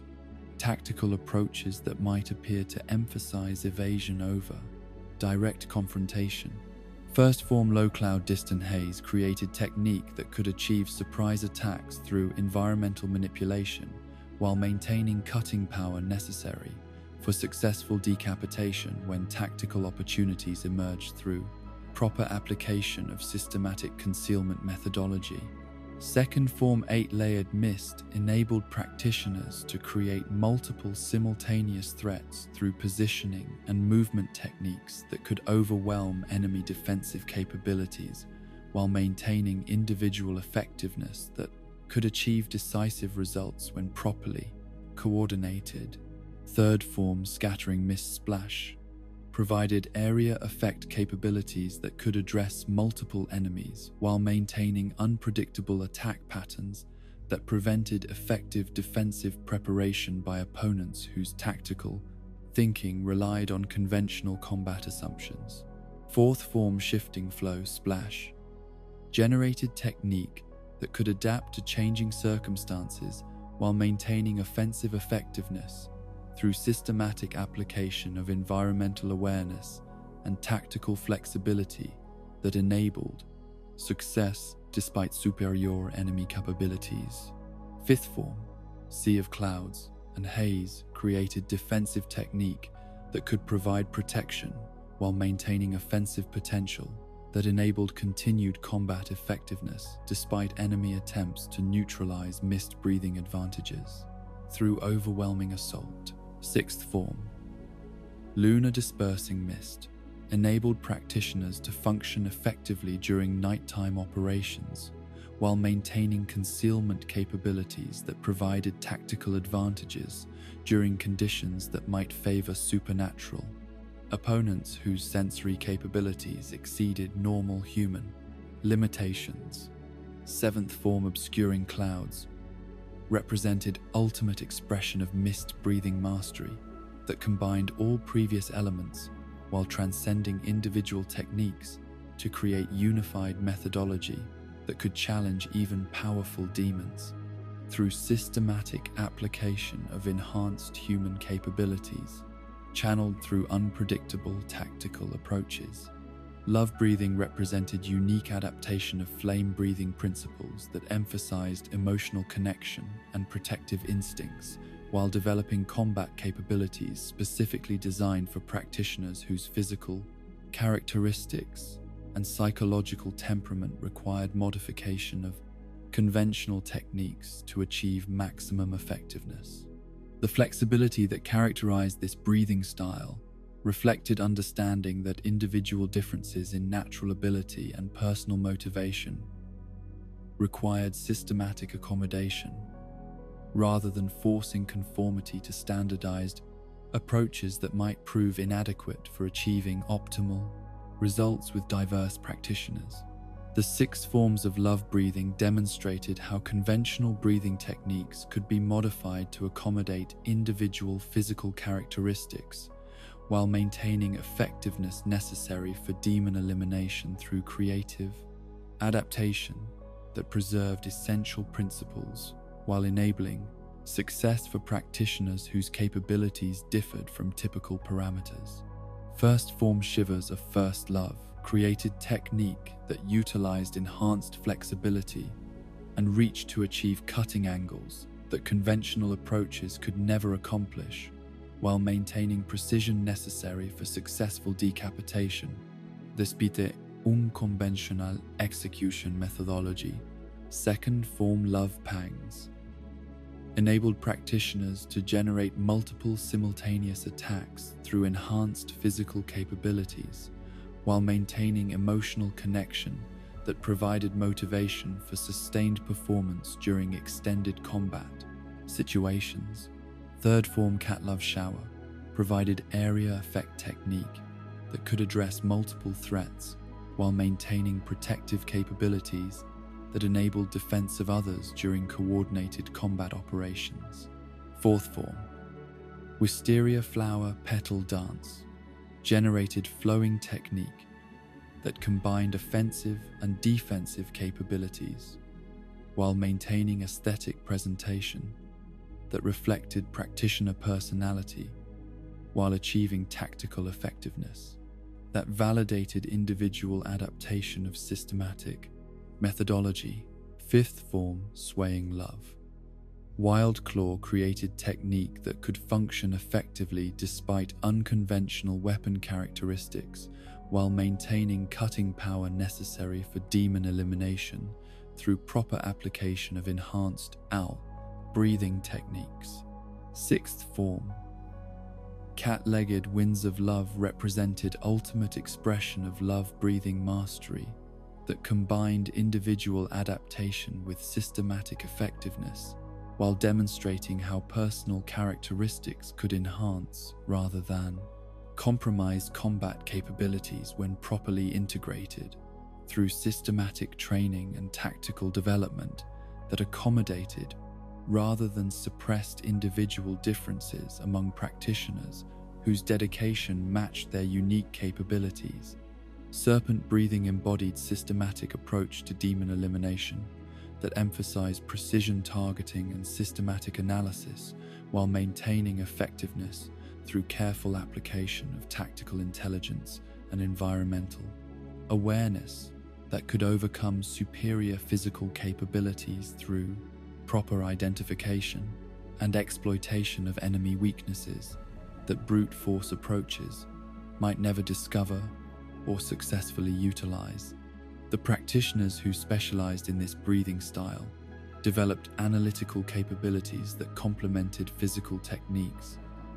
while creating comprehensive combat methodology that functioned effectively despite challenging operational circumstances. The 5 forms of serpent breathing represented different approaches to applying systematic analysis to combat situations while maintaining physical effectiveness necessary for demon elimination through techniques that emphasize precision over power, while achieving decisive results through proper application of intelligence and tactical awareness. First form winding serpent / created technique that could target specific anatomical weak points while maintaining unpredictable approach patterns that prevented effective defensive preparation by enemies whose tactical assumptions relied on conventional assault methodology. Second form venom fangs of the narrowhead enabled practitioners to deliver precise strikes that could overcome defensive measures through systematic targeting of vulnerable areas that might not be apparent to conventional observation. Methods. Third form coil choke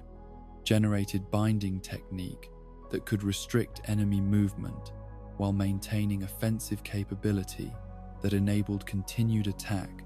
despite close quarters limitations that might compromise other breathing styles. Fourth form. Twin-headed reptile provided technique that could address multiple threats simultaneously while maintaining precision targeting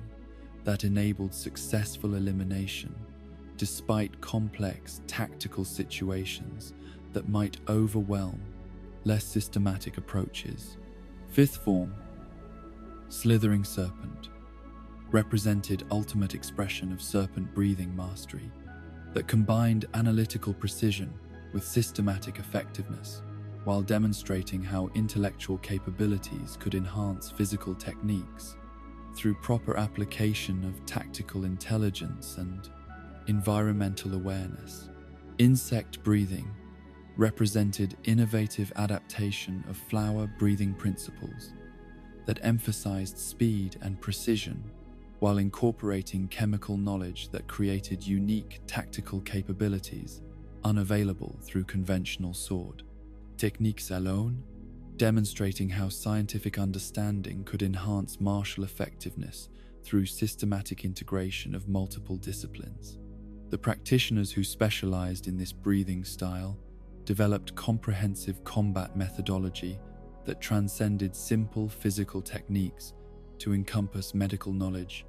and chemical applications that multiplied effectiveness while maintaining systematic approach to demon elimination. The dance of the bee sting and the dance of the butterfly that comprised insect breathing techniques reflected understanding that effective demon elimination required adaptation of conventional approaches to accommodate physical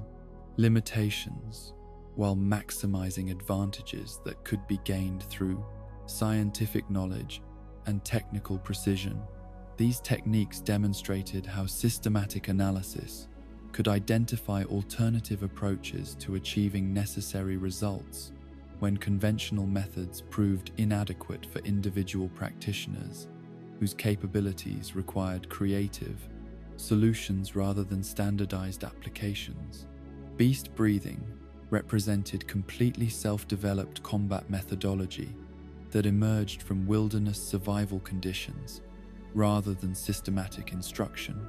demonstrating how individual innovation could create effective techniques when circumstances prevented access to conventional training, while natural ability and determination provided foundation for developing unique approaches that could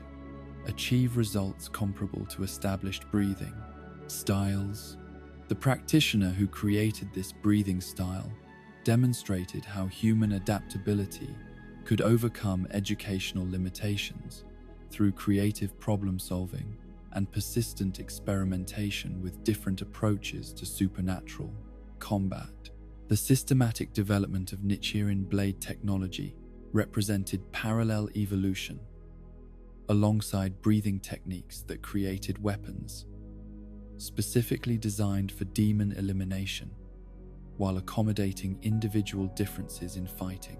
style, and physical characteristics that influenced optimal blade design and metallurgical properties. The color-changing phenomena that occurred when newly forged blades bonded with their intended wielders remained mysterious despite extensive study, suggesting supernatural properties that transcended simple metallurgy while creating weapons whose effectiveness exceeded what conventional materials could achieve, even when properly forged and maintained. The training methodologies that developed around breathing technique mastery represented systematic approaches to physical and psychological conditioning that could prepare practitioners for supernatural warfare while maintaining safety. Standards that enabled effective education without unnecessary casualties during preparatory phase. The total concentration breathing constant that formed foundation for advanced techniques required fundamental revision of autonomic processes while creating physiological changes that approach supernatural enhancement through proper application of respiratory control and systematic conditioning that maximized human potential through disciplined training and persistent practice. Within the shadowed hierarchy that Muzan Kibutsuji constructed to serve his ambitions and satisfy his paranoid need for control over creatures whose power might otherwise challenge his supremacy, there emerged a system of demonic aristocracy known as the 12 Kazuki, whose members represented the pinnacle of supernatural evolution, achieved through centuries of consuming human flesh while developing blood demon arts that transcended normal limitations of what transformed beings could accomplish through simple enhancement of physical capabilities. This elite cadre of demons operated according to brutal meritocracy, where weakness invited immediate replacement through violent elimination, creating competitive dynamics that motivated constant improvement, while ensuring that only the most capable supernatural predators achieved positions within Muzan's inner circle of trusted lieutenants. The hierarchical structure that divided the 12 Kazuki into upper and lower moon demons reflected fundamental differences in power levels that had been achieved through varying degrees of success in accumulating strength through human predation while developing unique abilities that distinguished individual members from common demons whose capabilities remained limited to basic physical enhancement and rudimentary regenerative properties. The 6 upper moon positions represented achievement of supernatural power that approached Muzan's own capabilities in specific areas, while maintaining absolute loyalty that prevented any possibility of rebellion or independent action that might threaten the progenitor's ultimate authority over demonic society. The lower moon demons occupied positions that provided significant status within demonic hierarchy while requiring constant vigilance against replacement by more successful predators whose accumulated power and demonstrated effectiveness in serving Muzan's objectives qualified them for advancement through elimination of current position holders whose performance had proven inadequate according to standards that brooked no consideration for effort or dedication when results failed to meet expectations. The brutal nature of this advancement system created psychological pressure that motivated extraordinary performance while ensuring that organizational effectiveness remained optimized through systematic elimination of weak links. Upper Moon 1 represented the tragic pinnacle of what human potential could achieve when corrupted by supernatural transformation, as Kokushibo embodied the complete perversion of noble qualities that had once characterized one of history's greatest demon slayers before jealousy and fear of mortality drove him toward accepting demonification rather than facing natural death that would have concluded legendary career with honor intact. His retention of memories from human existence created unique psychological torment that combined supernatural power with full awareness of what he had sacrificed to achieve immortality, generating internal conflict that influenced his approach to combat and relationships with other demons. The moon-breathing techniques that Kokushibo had developed represented systematic corruption of breathing methodology that had originally been designed to protect human life from supernatural threats, transforming defensive arts into offensive weapons that utilized enhanced demonic capabilities while maintaining technical sophistication that exceeded what normal demon development could achieve without foundation of proper martial training. His 6 eyes provided visual capabilities that could track multiple opponents simultaneously while analyzing movement patterns with precision that made conventional evasion techniques ineffective against tactical awareness that combined supernatural senses with centuries of combat experience. The crescent moon blades that manifested through his blood demon art created cutting attacks that could function independently of his physical sword while maintaining sharpness and penetrating power that exceeded conventional weapons through supernatural enhancement that multiplied already formidable swordsmanship skills. His ability to generate these ethereal weapons enabled tactical flexibility that could address multiple threats simultaneously while maintaining defensive capabilities that utilized demonic regeneration to recover from injuries that would prove fatal to human opponents, whose physical limitations prevented equivalent tactical approaches. The psychological complexity that characterized Kokushibo's existence reflected ongoing struggle between retained human consciousness and demonic instincts that had been developed through centuries of predatory behavior,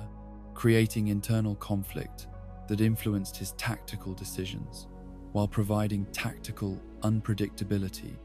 that made him extremely dangerous to opponents who attempted to predict his behavior through conventional analysis of demonic psychology. His relationship with his human past created emotional vulnerabilities that could be exploited by opponents who understood how to trigger psychological responses that might compromise his tactical effectiveness during critical moments. Upper Moon 2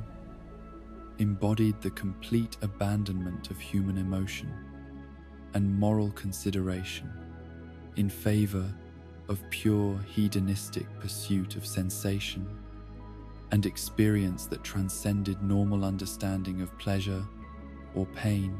as Doma's transformation had eliminated capacity for genuine feeling, while replacing authentic emotion with sophisticated mimicry that enabled manipulation of human psychology through artificial expressions of empathy and understanding. His casual approach to mass murder reflected psychological development that treated human life as resource to be consumed rather than existence to be respected, creating predatory efficiency that was enhanced by complete lack of emotional attachment to victims or guilt about consequences of his actions. The ice-based blood demon art that Doma wielded created environmental effects that could transform battlefield conditions while generating weapons and defensive barriers through manipulation of atmospheric moisture that demonstrated how advanced demons could reshape physical reality according to supernatural will rather than natural law. His ability to create ice formations that retained cutting sharpness while possessing supernatural durability enabled tactical options that conventional demons could never access through simple physical enhancement, providing strategic advantages that reflected centuries of developing increasingly sophisticated applications of his unique capabilities. The religious cult that Doma had established provided systematic access to human victims, whose psychological preparation, through indoctrination, made them willing participants in their own consumption, demonstrating how intelligent demons could utilize social manipulation to create sustainable feeding operations that avoided attracting attention from demon slayer organizations while providing cover for activities that might otherwise trigger coordinated resistance efforts. His position as spiritual leader enabled psychological manipulation that made victims grateful for their fate while providing emotional satisfaction that supplemented nutritional benefits of human consumption. The complete absence of genuine emotion that characterized Doma's personality created tactical advantages through elimination of psychological weaknesses that could be exploited by opponents who relied on emotional manipulation or moral appeals to compromise enemy effectiveness during combat situations. His artificial expressions of feeling enabled deception that could confuse opponents while concealing true intentions, until tactical advantages could be fully exploited through surprise attacks or strategic misdirection that utilized apparent empathy as weapon against those whose moral framework prevented them from recognizing sophisticated manipulation techniques. Upper Moon 3 represented the philosophical extreme of martial dedication that had been corrupted by supernatural transformation into obsession with combat that transcended normal understanding of competition or self-improvement, as Akaza's demon nature had focused entirely on pursuit of strength, while eliminating other considerations that might distract from single-minded dedication to achieving ever greater fighting capability through systematic elimination of worthy opponents whose defeat provided both sustenance and validation of his superior combat abilities. The combat-focused blood demon art that Akaza had developed created comprehensive fighting system that enhanced physical capabilities while providing tactical awareness that could predict opponent movements through analysis of fighting spirit and muscular tension patterns that revealed intentions before conscious decision-making could translate into physical action. His ability to sense combat potential in potential opponents enabled identification of worthy challenges while avoiding wasteful engagement with enemies whose elimination would provide neither nutritional value nor meaningful test of his place. Accumulated fighting skills. The compass needle technique that manifested through his blood demon art provided real-time analysis of opponent capabilities while predicting attack patterns through systematic observation of physiological indicators that revealed tactical intentions with accuracy that exceeded what normal combat experience could achieve without supernatural enhancement. This ability transformed each engagement into educational opportunity that improved his fighting effectiveness, while providing tactical advantages that could overcome superior technique through predictive capabilities that anticipated enemy actions. The psychological obsession with strength that drove Akaza's behavior reflected transformation of healthy, competitive instincts into pathological need for dominance that eliminated capacity for recognizing value in anything other than combat excellence,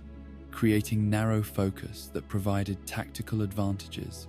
while simultaneously creating vulnerabilities that could be exploited by opponents who understood how to use his obsessions against him.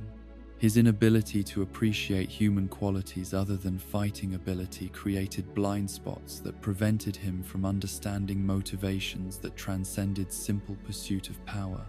Upper Moon 4 demonstrated how artistic sensibilities could be corrupted by supernatural transformation into aesthetic appreciation for violence and suffering that treated human pain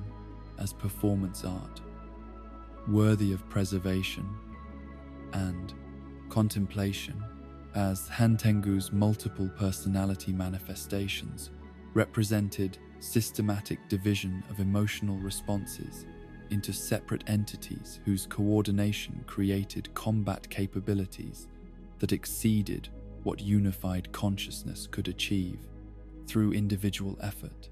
His ability to split into multiple bodies with distinct personalities and specialized abilities provided tactical flexibility that could adapt to any combat situation while maintaining defensive redundancy that made permanent elimination extremely difficult.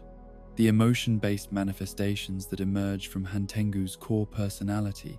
reflected systematic analysis of how different psychological states could be optimized for specific tactical applications while maintaining overall strategic coherence that enabled coordinated action despite apparent fragmentation of individual identity. Each manifestation possessed specialized capabilities that reflected focused development of particular emotional responses while maintaining connection to central consciousness that provided strategic coordination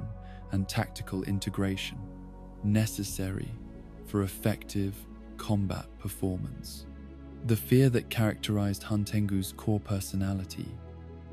created psychological framework that motivated extreme defensive measures while generating combat strategies that emphasized survival over victory through systematic elimination of threats that might compromise his continued existence. His ability to create progressively more powerful manifestations when threatened demonstrated how defensive instincts could be weaponized through supernatural enhancement that transformed cowardice into tactical advantage rather than combat liability. Upper Moon 5 represented the systematic perversion of traditional family relationships through supernatural transformation that created bonds based on fear and dominance rather than love and mutual support. As Gyoko's artistic pretensions masked sadistic personality that found aesthetic beauty in human suffering while treating torture and murder as creative expressions worthy of preservation and exhibition. His pot-based blood demon art enabled transportation and concealment capabilities that provided tactical mobility while creating weapons and defensive barriers through manipulation of ceramic materials that demonstrated advanced control over physical matter. The artistic obsession that characterized Gyoko's approach to violence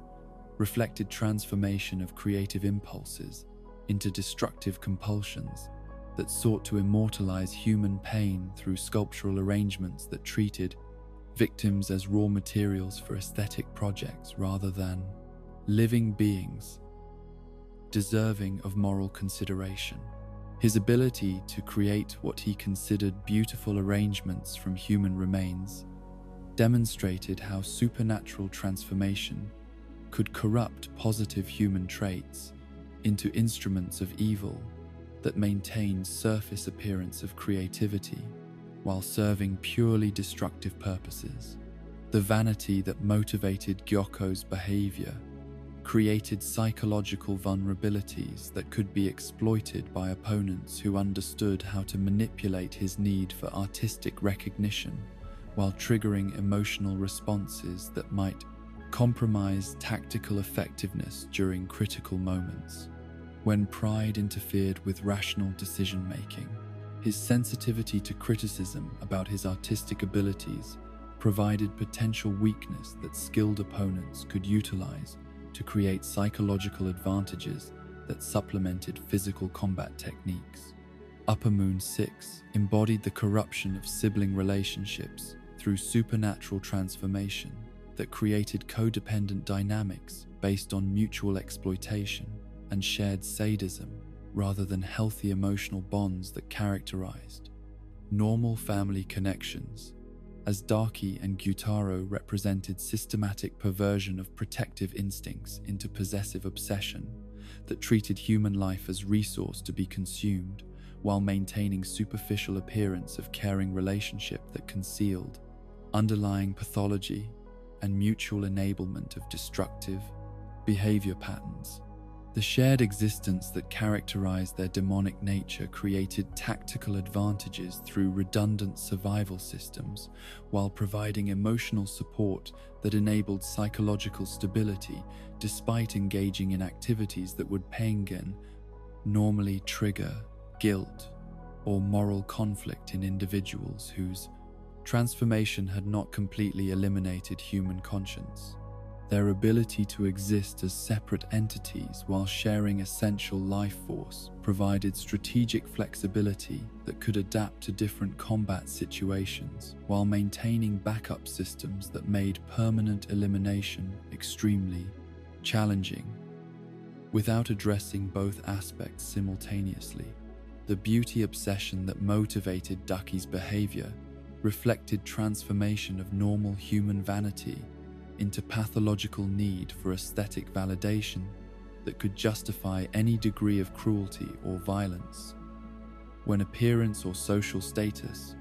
appeared threatened by external factors, her ability to manipulate cloth through blood demon art created weapons and binding techniques that utilized materials commonly found in urban environments, while providing concealment capabilities that enabled operation in populated areas without attracting immediate attention from potential witnesses. The protective rage that characterized Jutaro's relationship with his sister demonstrated how positive human emotions could be corrupted by supernatural transformation into possessive obsession that eliminated capacity for recognizing legitimate criticism or appropriate boundaries in relationships. His poison-based attacks created ongoing damage that could weaken opponents over time, while providing tactical advantages that accumulated through extended engagement rather than requiring immediate decisive results. Lower Moon 1 through 6 represented demons whose capabilities exceeded common supernatural predators, while remaining insufficient for advancement to Upper Moon status, creating competitive environment where survival required constant improvement, while advancement opportunities remained limited by brutal selection process that eliminated candidates whose performance failed to meet increasingly demanding standards. The systematic elimination of lower moon positions that occurred when Muzan became dissatisfied with their collective performance demonstrated how organizational loyalty provided no protection against leadership whose standards for acceptable results left no room for failure or inadequate dedication. The blood demon arts that lower moon demons developed reflected individual creativity applied to supernatural enhancement, while lacking sophistication or power levels that characterized upper moon abilities, creating techniques that provided tactical advantages against normal humans, while remaining inadequate for challenging elite demon slayers whose capabilities approached supernatural levels through proper training and technique mastery. The diversity of abilities that manifested among lower moon demons demonstrated how individual personality traits and psychological characteristics influence supernatural development paths. The ranking system that governed advancement within the 12 Kizuki reflected Muzan's understanding that competitive pressure created motivation for continued improvement, while systematic elimination of weak performers ensured that organizational effectiveness remained optimized through constant evaluation and replacement of members whose contributions failed to meet evolving standards. The blood battles that determined rank changes provided entertainment for Muzan while creating fear-based motivation that prevented complacency among demons whose position within hierarchy required continuous validation through demonstrated effectiveness. The psychological manipulation that Muzan employed to maintain loyalty among his elite demons combined supernatural compulsion with emotional exploitation that utilized individual weaknesses and desires to create dependency relationships that made rebellion psychologically impossible, even when strategic considerations might suggest independent action. The curse that prevented demons from speaking his name or revealing information about his identity provided operational security while demonstrating extent of his control over creatures whose individual power might otherwise enable resistance to his authority. The fear-based loyalty that characterized relationships between Muzan and his subordinates reflected understanding that supernatural power alone was insufficient for maintaining organizational cohesion without psychological control, mechanisms that could override individual self-interest. When conflicts arose between personal survival and organizational objectives, the immediate punishment that followed any indication of disloyalty or independent thinking created an atmosphere of constant vigilance that prevented development of alternative power structures within demonic hierarchy. The strategic deployment of 12 Kizuki members reflected Muzan's systematic approach to eliminating threats while maintaining operational security that protected his personal safety through creation of buffer systems that absorbed enemy attention while providing intelligence about demon, slayer capabilities, and tactical approaches. The geographic distribution of elite demons enabled comprehensive coverage of potential threat areas, while creating redundant security systems that made coordinated assault against his position extremely difficult without first eliminating subordinates whose individual capabilities exceeded what normal attack forces could overcome. The evolution of individual demons within the 12 Kizuki system demonstrated how sustained access to human resources, combined with competitive pressure, could drive supernatural development toward increasingly sophisticated applications of blood demon art, while maintaining organizational loyalty through systematic reinforcement of hierarchy and status considerations. The centuries of experience that Upper Moon demons had accumulated created tactical knowledge and combat effectiveness that exceeded what newer demons could achieve, regardless of natural ability or innovative approach to supernatural enhancement. The legacy of the 12 Kizuki system reflected Muzan's success in creating organizational structure that multiplied his individual capabilities while providing protection against threats that might overcome isolated resistance, demonstrating how systematic approach to supernatural warfare could achieve strategic objectives that individual excellence alone could never accomplish, despite superior personal abilities or tactical innovations that provided temporary advantages in specific combat situations. Within the intricate biological mechanisms that govern the transformation from human to demon, and the subsequent development of supernatural capabilities that defied conventional understanding of physiology and natural law, there existed complex systems of cellular modification, neurological adaptation, and metaphysical enhancement that created beings whose existence challenged fundamental assumptions about the boundaries between life and death, natural and supernatural, possible and impossible. The blood demon arts that emerged from these transformations represented more than simple magical abilities, embodying instead systematic reorganization of physical reality according to principles that operated beyond normal scientific understanding, while maintaining internal consistency that suggested underlying natural laws whose mechanisms remained hidden from conventional observation and analysis. The initial transformation process that converted human beings into demons began with exposure to Muzan's blood, which contained cellular components that functioned as supernatural viruses capable of rewriting genetic programming while maintaining host consciousness. Throughout metamorphosis that fundamentally altered every aspect of biological function without immediately destroying mental continuity that preserved personal identity and accumulated memories. The compatibility factors that determined survival rates during transformation remained mysterious even to Muzan himself, suggesting that successful conversion required specific genetic markers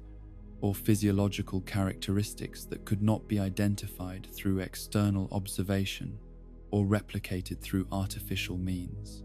The cellular regeneration that characterized demonic physiology operated through mechanisms that transcended normal healing processes, enabling reconstruction of damaged tissue at speeds that violated conventional understanding of biological repair, while maintaining structural integrity that preserved functional capability, despite injuries that would prove instantly fatal to normal humans. The energy requirements for this accelerated healing drew upon reserves that demons accumulated through consumption of human flesh, creating dependency relationship between predatory behavior and survival capability that motivated hunting activities, while providing practical benefits that justified moral compromises required for maintaining supernatural existence. The metabolic processes that sustained demonic life differed fundamentally from human nutritional requirements, as demons derived sustenance from consuming human tissue rather than conventional food sources, while gaining additional benefits from blood consumption that provided immediate energy restoration and enhanced regenerative capability. The quantity of human flesh required for basic survival varied according to individual demons' power level and activity patterns, with more powerful demons requiring greater consumption rates to maintain abilities that exceeded what minimal feeding could support through reduced metabolic efficiency. The qualitative differences in human blood that influenced demonic nutrition reflected individual genetic variations that created classifications based on rarity and nutritional value, with Marechi blood providing exponentially greater benefits than normal human blood, while enabling demons who consumed such rare individuals to achieve power, increases that normal feeding patterns could never produce. The scent signatures that enabled demons to identify valuable blood types from considerable distances demonstrated enhanced sensory capabilities that supplemented hunting effectiveness,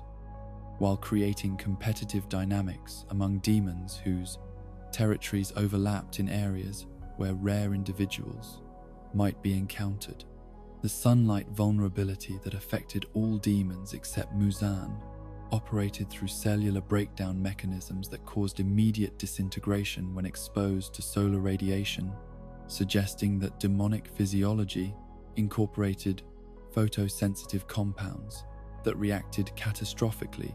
to specific wavelengths present in natural sunlight, while remaining stable under artificial illumination that lacked these particular spectral characteristics. The speed of this destruction exceeded normal combustion or chemical reaction rates, indicating supernatural processes that functioned according to metaphysical principles rather than conventional chemistry or physics. The wisteria poison that provided one of the few reliable methods for weakening or killing demons without decapitation functioned through disruption of supernatural healing mechanisms while causing cellular damage that could not be repaired through normal regenerative processes, effectively neutralizing demonic advantages while creating vulnerability windows that skilled fighters could exploit for successful elimination. The specific compounds within wisteria flowers that produced these effects remained concentrated in particular plant parts, while varying in potency according to growing conditions and processing methods that determined ultimate effectiveness as demon fighting tool. The decapitation requirement for permanent demon elimination reflected structural vulnerability in supernatural physiology, where separation of head from body prevented regenerative systems from maintaining consciousness, while triggering dissolution processes that eliminated demonic cellular components through mechanisms that functioned regardless of individual power level or accumulated strength. The precision required for achieving complete decapitation often proved challenging during combat situations, where demon movement patterns and defensive capabilities made successful head removal extremely difficult despite theoretical simplicity of required technique. The Nichiren blade effectiveness against demons operated through metals that absorbed and concentrated solar energy while maintaining cutting properties that could penetrate supernatural defenses, creating weapons whose effectiveness exceeded conventional materials through environmental enhancement that channeled natural anti-demon forces into practical combat applications.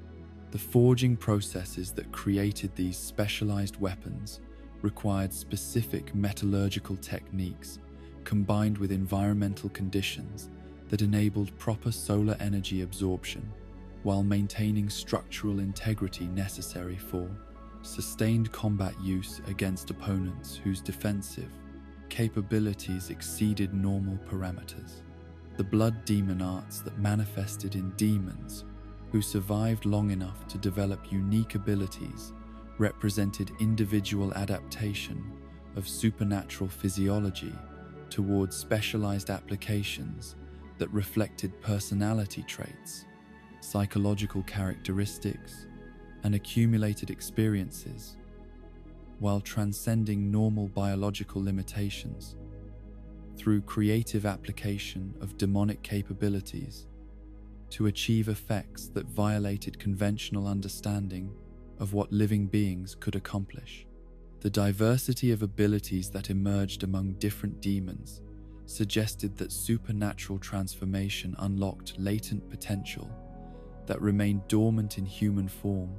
while providing foundation for development that could proceed in numerous directions according to individual inclination and environmental pressure. The development timeline for blood demon art manifestation varied considerably among individual demons, with some displaying unique abilities immediately following transformation, while others required decades or centuries of supernatural existence before achieving sufficient power and understanding to manifest abilities that transcended basic physical enhancement. The complexity and effectiveness of these abilities generally correlated with age and accumulated power, as older demons had greater opportunity to refine techniques while developing understanding of how supernatural capabilities could be applied to achieve specific tactical objectives. The elemental manipulation that characterized many blood demon arts demonstrated how demonic physiology could interface with natural forces to create effects that exceeded what normal biological systems could achieve, enabling control over fire, ice, lightning, earth, and other environmental factors through mechanisms that operated according to supernatural principles rather than conventional physics. The precision with which advanced demons could manipulate these forces suggested deep understanding of underlying natural laws that remained invisible to human observation, while providing practical applications that multiplied combat effectiveness beyond simple physical enhancement. The spatial manipulation abilities that some demons developed enabled alteration of environmental conditions in ways that challenged normal understanding of geometry and physics, creating pocket dimensions, teleportation effects, and architectural impossibilities that provided tactical advantages while demonstrating how advanced supernatural development could transcend conventional limitations of three-dimensional space and linear time. The mechanisms that enabled these reality alterations remained completely mysterious to human observers while providing practical benefits that could determine outcomes of combat encounters through environmental control that negated human tactical advantages. The psychological effects of demonic transformation extended beyond simple personality changes to encompass fundamental alterations in moral framework, emotional processing, and cognitive priorities that reflected neurological modifications accompanying physical metamorphosis. The elimination of human empathy and moral consideration that characterized most demons suggested systematic reorganization of brain chemistry and neural pathway development that optimized psychological function for predatory behavior. while reducing internal conflict that might compromise hunting, effectiveness, or survival capabilities. The retention of human memories that occurred in most demons created psychological complexity that combined supernatural instincts with accumulated human experience, generating internal conflicts that influenced behavior patterns while providing foundation for tactical thinking that exceeded what purely instinctual predators could achieve. The selective preservation of specific memories while elimination of others suggested systematic processing that maintained useful information while discarding psychological attachments that might interfere with demonic survival. Requirements: the exceptional cases where demons retained significant human characteristics despite transformation represented statistical anomalies that challenged conventional understanding of how demonic conversion typically progressed, with individuals like Nezuko, Tamayo, and Yushiro demonstrating that complete moral corruption was not an inevitable consequence of supernatural metamorphosis when specific psychological or physiological factors provided resistance to normal developmental patterns. The mechanisms that enabled this retention of humanity remained mysterious, while providing hope that reversing transformation might be possible under appropriate circumstances. Nezuko's unique condition represented an unprecedented case, where demonic transformation occurred without complete elimination of human consciousness or moral framework, enabling her to resist predatory instincts while maintaining supernatural capabilities that provided advantages during combat situations. Her ability to shrink and enlarge her physical form at will demonstrated blood demon art development that focused on practical utility rather than offensive capability, reflecting personality traits that prioritized protection and concealment over aggression or territorial dominance. The sleep-based energy conservation that Nezuko employed, instead of consuming human flesh, suggested alternative metabolic pathway that enabled supernatural survival without requiring predatory behavior, challenging fundamental assumptions about demonic nutritional requirements while providing evidence that transformation effects could be modified through conscious choice or environmental factors. The extended hibernation periods that characterized her energy management created vulnerability during unconscious states while enabling her to maintain human moral framework without compromise. Tamayo's scientific approach to understanding demonic physiology reflected retained human intellectual capabilities combined with supernatural longevity that enabled systematic research over extended periods that mortal scholars could never achieve, creating unique perspective on transformation mechanisms while developing practical applications that could benefit both demons and humans. Her ability to modify her own demonic characteristics through medical intervention demonstrated that supernatural transformation was not necessarily a permanent condition when sufficient knowledge and technique could be applied to reverse or redirect natural processes. The blood demon art that Tamayo developed for medical purposes created abilities focused on healing and analysis rather than combat or predation, demonstrating how individual personality traits and professional background could influence supernatural development toward constructive rather than destructive applications. Her techniques for examining and modifying demonic physiology provided foundation for potential cure development, while creating practical tools for assisting individuals who had been affected by supernatural transformation. Yushiro's transformation under Tamayo's supervision represented controlled conversion that maintained human psychological characteristics while providing supernatural capabilities,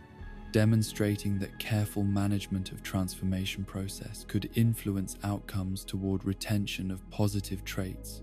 rather than complete corruption of moral framework. His loyalty and emotional attachment to Tamayo reflected preservation of capacity for genuine relationships that most demons lost during conversion process. The blood demon art development in controlled transformation cases suggested that environmental factors and psychological preparation could influence ability manifestation towards specific applications rather than random supernatural enhancement, creating possibilities for directed development that served constructive purposes rather than purely predatory objectives. The artistic and practical applications that Yushiro achieved through his abilities demonstrated how supernatural capabilities could be channeled toward creative rather than destructive purposes when proper guidance and moral framework remained intact. The research methodology that Tamayo employed in studying demonic physiology combined traditional medical knowledge with supernatural longevity and enhanced capabilities, enabling investigation approaches that normal human scientists could never pursue due to safety concerns and temporal limitations. Her systematic documentation of transformation processes, regenerative mechanisms, and blood demon art development provided unprecedented scientific analysis of supernatural phenomena, while creating foundation for practical applications that could benefit both species. The cellular analysis that revealed structural differences between human and demonic tissue provided insight into transformation mechanisms, while identifying specific changes that occurred during conversion process, creating understanding of how supernatural capabilities were integrated into biological systems that maintained functional continuity despite fundamental alterations in cellular organization and metabolic processes. The identification of reversible versus permanent changes offered hope for developing treatments that could restore human characteristics while preserving beneficial aspects of supernatural enhancement. The pharmaceutical research that focused on developing demon cure required systematic analysis of transformation mechanisms while creating compounds that could reverse supernatural changes without destroying consciousness or accumulated memories that provided continuity of personal identity. The complexity of this undertaking exceeded conventional medical challenges while requiring integration of scientific methodology with supernatural phenomena that operated according to principles that remained partially beyond current understanding. The antidote development that represented ultimate goal of Tamayo's research required comprehensive understanding of how Muzan's blood created transformation effects, while developing countermeasures that could neutralize supernatural influence without causing fatal disruption of modified biological systems. The testing requirements for such treatments created ethical dilemmas regarding experimentation with conscious beings, while necessitating careful evaluation of potential benefits versus risks associated with attempted reversal, supernatural transformation.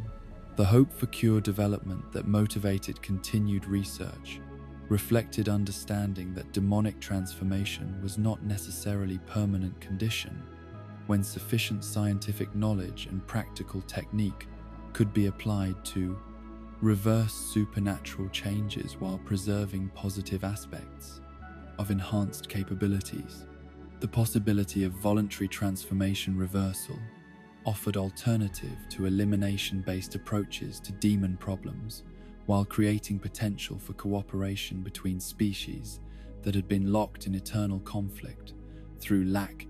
of viable alternatives to combat-based conflict resolution. During the tempestuous years of the Sengoku period, when Japan writhed beneath the weight of constant warfare and political upheaval that fractured the nation into competing domains whose ambitions exceeded their wisdom, there emerged within the Demon Slayer Corps a generation of warriors whose capabilities would never again be equaled in the annals of supernatural combat, representing the absolute pinnacle of human achievement in the ancient arts of breathing techniques and sword mastery that had been developed through centuries of accumulated knowledge and systematic refinement. This golden age of demon slaying coincided with the presence of Yoriichi Tsugakuni, whose revolutionary techniques and unprecedented natural abilities created ripple effects throughout the organization that elevated every aspect of training, tactical development, and operational effectiveness to levels that transformed desperate resistance into systematic campaign capable of achieving total victory over supernatural threats. The Demon Slayer core of this legendary era represented organizational maturity that had been achieved through generations of evolution, from improvised resistance movement into sophisticated military institution, whose members possessed capabilities that approached supernatural levels through proper application of breathing techniques that had been perfected through practical experience and systematic innovation. The infrastructure that supported these elite warriors included supply networks, intelligence gathering systems, medical facilities, and training programs that enabled sustained operations against enemies whose individual power exceeded anything that normal human military forces could hope to defeat through conventional tactics or standard weapons. The Hashira of this golden age embodied collective expertise that represented centuries of accumulated knowledge, refined into practical applications that could overcome any known demonic threat through coordinated tactics and individual excellence that exceeded what subsequent generations would achieve despite access to similar training methods and institutional support. The breathing techniques that these legendary warriors mastered approached the theoretical limits of what human physiology could accomplish when properly enhanced through respiratory control and systematic conditioning that pushed mortal capabilities toward divine perfection.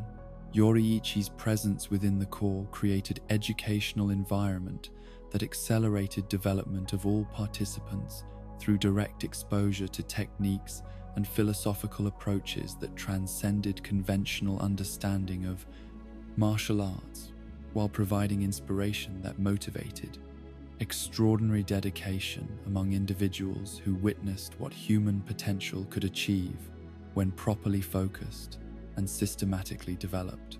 His willingness to share knowledge and provide instruction, despite his obvious superiority, created culture of continuous improvement that infected every aspect of organizational function,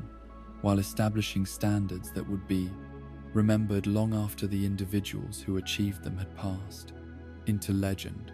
The sun-breathing instruction that Yoriichi provided to selected members of the core resulted in derivative techniques that captured essential elements of his original methodology while adapting complex forms to accommodate individual differences in natural ability and psychological temperament, creating specialized breathing styles that maintained core effectiveness while remaining accessible to practitioners whose capabilities differed from the impossible standards that complete sun-breathing mastery required. The systematic development of these derivative forms represented revolutionary breakthrough in training methodology that multiplied organizational effectiveness while preserving fundamental principles that had proven essential for supernatural combat success. The tactical innovations that emerged during this golden age reflected comprehensive understanding of demon psychology, combat capabilities, and environmental factors that influence supernatural warfare outcomes, while creating coordinated approaches that could address any conceivable threat scenario through proper deployment of specialized techniques and strategic coordination between operatives whose individual excellence created collective capability that exceeded what simple numerical advantages could achieve. The intelligence gathering systems that supported these operations provided detailed analysis of enemy capabilities while enabling proactive responses that prevented demonic activities from escalating into threats that might require reactive measures. The weapon development that occurred during this period produced Nichiren blades, whose quality exceeded anything that previous generations had achieved through metallurgical techniques that incorporated systematic understanding of solar, energy absorption, and demonic vulnerability, while creating weapons whose effectiveness transcended simple sharpness or durability to encompass supernatural properties that multiplied human combat capability. The master swordsmiths who created these legendary weapons possessed knowledge and technique that represented pinnacle of their craft, while working with materials and environmental conditions that would never again be available to subsequent generations of craftsmen. The training methodologies that were developed and refined during the Sengoku era created systematic approaches to physical conditioning and technique mastery that produced results far exceeding what previous educational methods had achieved, enabling ordinary individuals to develop capabilities that approached elite levels through proper instruction and dedicated practice under optimal conditions. The psychological preparation that accompanied physical training addressed mental resilience and emotional stability necessary for sustained operations against enemies whose nature challenged fundamental assumptions about reality, while requiring moral flexibility that could accommodate necessary violence without compromising essential humanity. The medical knowledge that supported Demon Slayer operations during this period represented integration of traditional healing arts with systematic understanding of supernatural injury patterns and recovery requirements that enabled warriors to maintain operational effectiveness despite accumulated damage from extended combat operations. The treatment facilities that were established provided comprehensive care that addressed both physical trauma and psychological stress, while developing rehabilitation programs that could restore function to individuals whose injuries might otherwise have ended their careers in supernatural warfare. The civilian support networks that sustained Golden Age operations extended throughout Japanese society in ways that would never again be possible, as political centralization and social changes eliminated informal relationships that had enabled widespread cooperation without official recognition or governmental oversight. The merchant families, craftsman guilds, and regional authorities who provided resources and protection during this period created foundation for sustained campaign operations that could maintain pressure against demonic threats while protecting non-combatant populations from exposure to supernatural dangers.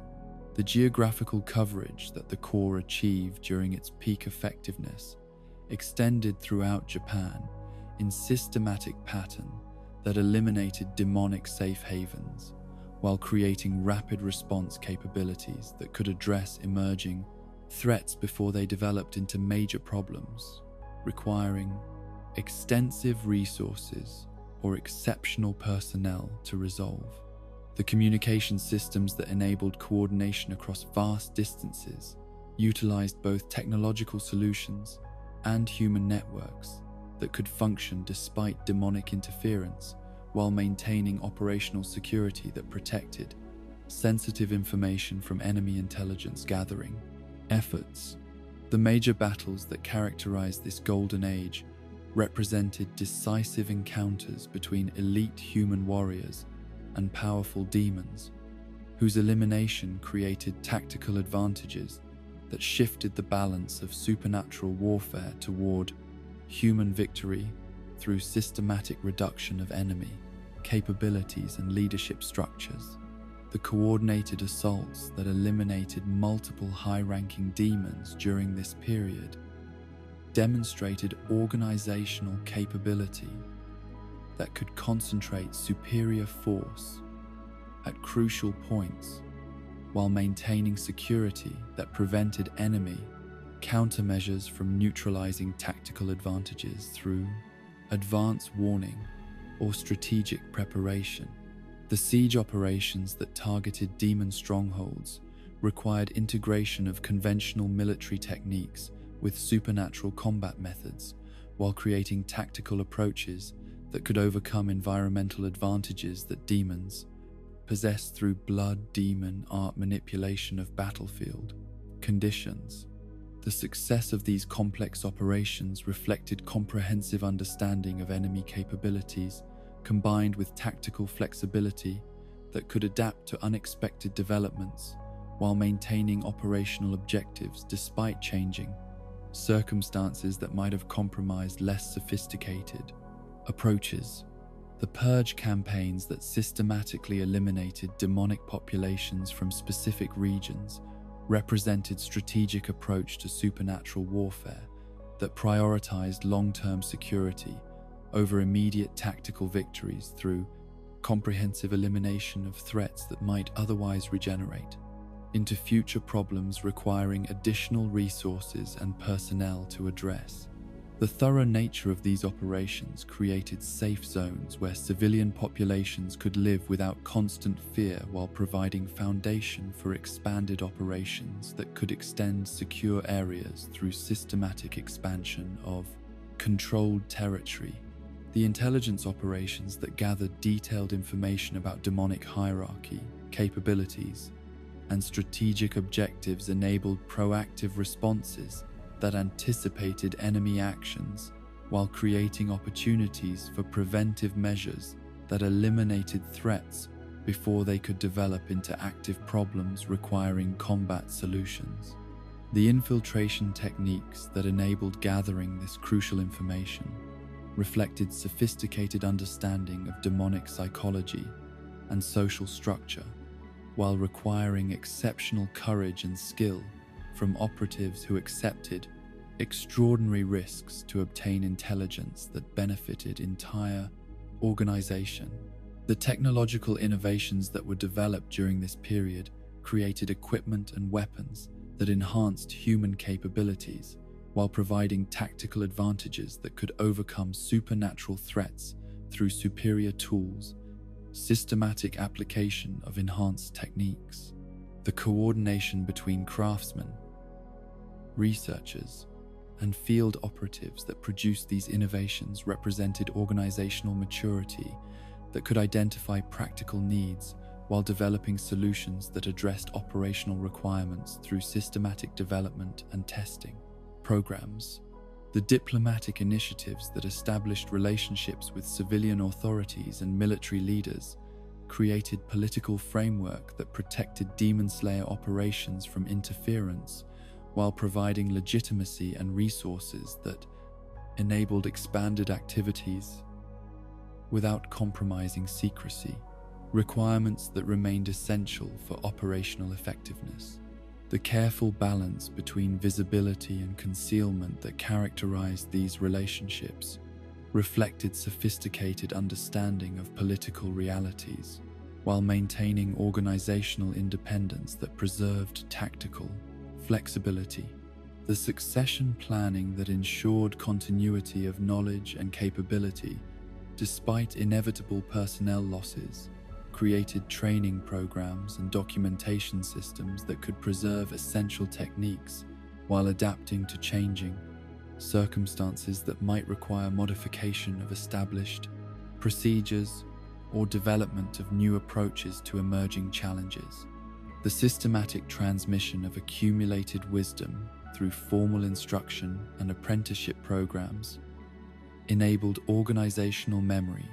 that transcended individual careers while maintaining effectiveness across generational transitions. The defensive innovations that protected civilian populations from demonic predation created comprehensive security systems that could detect and eliminate threats before they could cause significant casualties, while providing early warning capabilities that enabled rapid response to emerging DACA problems. The integration of these defensive measures with offensive operations created strategic framework that could maintain initiative while protecting base areas that provided foundation for sustained campaign activities. The psychological warfare techniques that were developed to exploit demonic vulnerabilities and internal conflicts represented sophisticated understanding of enemy psychology, while creating tactical options that could achieve strategic objectives through means other than direct combat when circumstances favored approaches that minimized human casualties while maximizing effectiveness against supernatural opponents.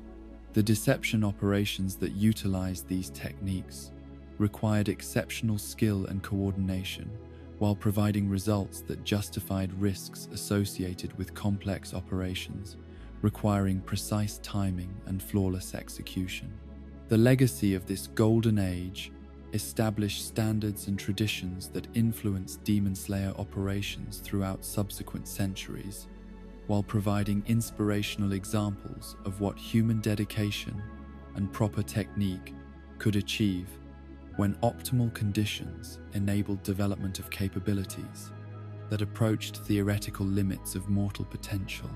The documentation that preserved accounts of major achievements and tactical innovations created institutional memory that guided future generations while maintaining connection to period when supernatural warfare represented noble calling, rather than desperate resistance against overwhelming odds. The decline that followed the end of this golden age reflected multiple factors that could not be controlled or prevented, despite organizational excellence and individual dedication that had created temporary conditions enabling unprecedented success against supernatural threats. The political changes that eliminated civilian support networks, while social transformations reduced recruitment opportunities, created resource limitations that compromised operational effectiveness, despite maintenance of technical knowledge and training standards that had produced previous achievements. The strategic impact that this legendary period continued to exert on subsequent Demon Slayer operations reflected enduring value of innovations and techniques that had been developed when optimal conditions enabled systematic exploration of human potential applied to supernatural warfare challenges. The inspiration that stories of Golden Age achievements provided to later generations created psychological foundation that sustained morale and motivation, despite facing circumstances that seemed to offer little hope for achieving comparable success through individual excellence or organizational dedication that could never again achieve similar levels of comprehensive effectiveness against enemies whose capabilities remained constant, while human resources and support systems continued to deteriorate through forces beyond direct control of Demon Slayer leadership. The arrival of the Taisho era brought with it transformations that challenged every assumption the Demon Slayer Corps had maintained about operational security, tactical effectiveness,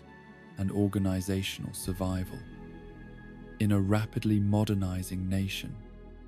where ancient traditions collided with Western innovations and time-honored methods of concealment became increasingly difficult to maintain against bureaucratic systems that sought to catalog and control every aspect of Japanese society through mechanisms that previous generations had never needed to consider or circumvent. The Meiji Restoration had fundamentally altered the social fabric that had once provided invisible support for supernatural warfare operations, replacing feudal relationships and regional autonomy with centralized authority and systematic record-keeping that made the Corps' traditional methods of maintaining secrecy increasingly precarious in an environment where governmental oversight extended into areas that had previously remained beyond official notice or concern. Kagaya Ubuyashiki's leadership during this period of unprecedented change represented masterful adaptation to circumstances that might have destroyed less flexible organizations, as he navigated between preserving essential traditions that had enabled supernatural combat effectiveness and implementing innovations necessary for surviving in a world where old certainties no longer provided reliable guidance for strategic decision-making. His understanding of how political transformation would affect Demon Slayer operations enabled proactive adjustments that maintained organizational capability while adapting to environmental factors that previous leaders had never encountered or needed to address through systematic policy modifications. The Industrial Revolution that swept through Japan during the early Taisho period created both opportunities and challenges for Demon Slayer operations, as improved transportation networks enabled faster response times to emerging threats, while industrial pollution and urban expansion altered environmental conditions that affected both human and demonic behavior patterns in ways that required tactical adaptation and strategic reconsideration of established operational procedures. The railroad systems that connected previously isolated regions provided demons with new mobility options, while simultaneously offering human defenders improved logistics capabilities that could support expanded operations when properly coordinated and secured against supernatural interference. The urbanization that characterized Taisho-era development concentrated human populations in ways that created both tactical advantages and strategic vulnerabilities for Demon Slayer operations, as dense civilian populations provided cover for covert activities, while simultaneously creating target-rich environments that attracted increased demonic attention and complicated engagement rules that had been developed for rural operations where collateral damage concerns remained minimal. The multi-story buildings and complex infrastructure that defined modern cities required adaptation of combat techniques that had been optimized for traditional Japanese architecture and open terrain, where conventional breathing forms could be applied without modification. The educational reforms that accompanied Japan's modernization efforts created generational divisions within Demon Slayer recruitment pools, as younger candidates increasingly possessed literacy skills and scientific knowledge that older training methods had never needed to accommodate or integrate into established instructional programs. The tension between traditional oral transmission of techniques and systematic documentation of procedures reflected broader cultural conflicts between preserving ancient wisdom and embracing modern methodology that might provide tactical advantages while potentially compromising essential elements that could not be easily quantified or recorded through conventional means. The communication technologies that emerged during this period offered revolutionary improvements in coordination capabilities, while creating new vulnerabilities to surveillance and interception that required development of security protocols protecting sensitive information from governmental authorities whose expanded oversight capabilities might compromise operational effectiveness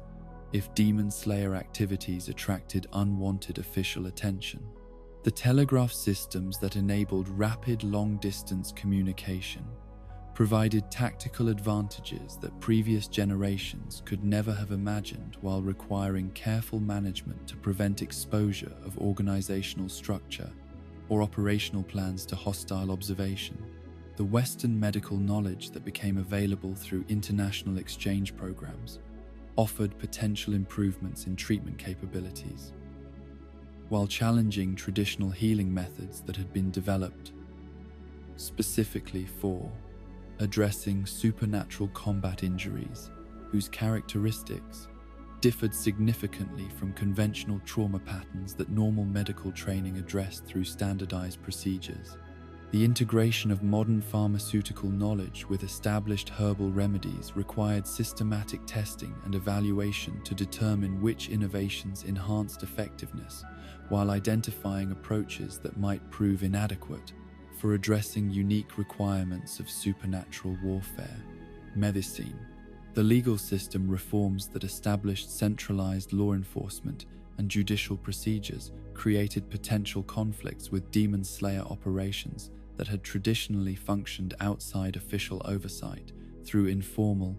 relationships and regional autonomy that no longer provided reliable protection against governmental interference or investigation. The standardized documentation requirements that accompanied legal modernization made maintaining operational secrecy increasingly challenging, while creating paper trails that might expose organizational structure or individual identities to hostile examination by authorities whose understanding of supernatural threats remained non-existent. The conscription systems that were implemented to support Japan's military modernization created recruitment conflicts with Demon Slayer operations, as young men who might have been ideal candidates for supernatural warfare training were instead directed toward conventional military service that provided no preparation for engaging demonic threats while reducing available personnel pools from which the Corps could select and train new operatives. The competition for talented individuals between official military organizations and clandestine supernatural warfare operations required diplomatic solutions that balanced national security requirements with specialized needs that only Demon Slayer leadership could properly assess and address. The technological innovations that characterized Taisho-era progress offered potential applications for supernatural warfare, while creating challenges for maintaining traditional techniques that had been developed under completely different environmental conditions and operational assumptions. The electric lighting that began illuminating urban areas provided tactical advantages during nighttime operations, while potentially affecting demonic behavior patterns in ways that required systematic observation and tactical adaptation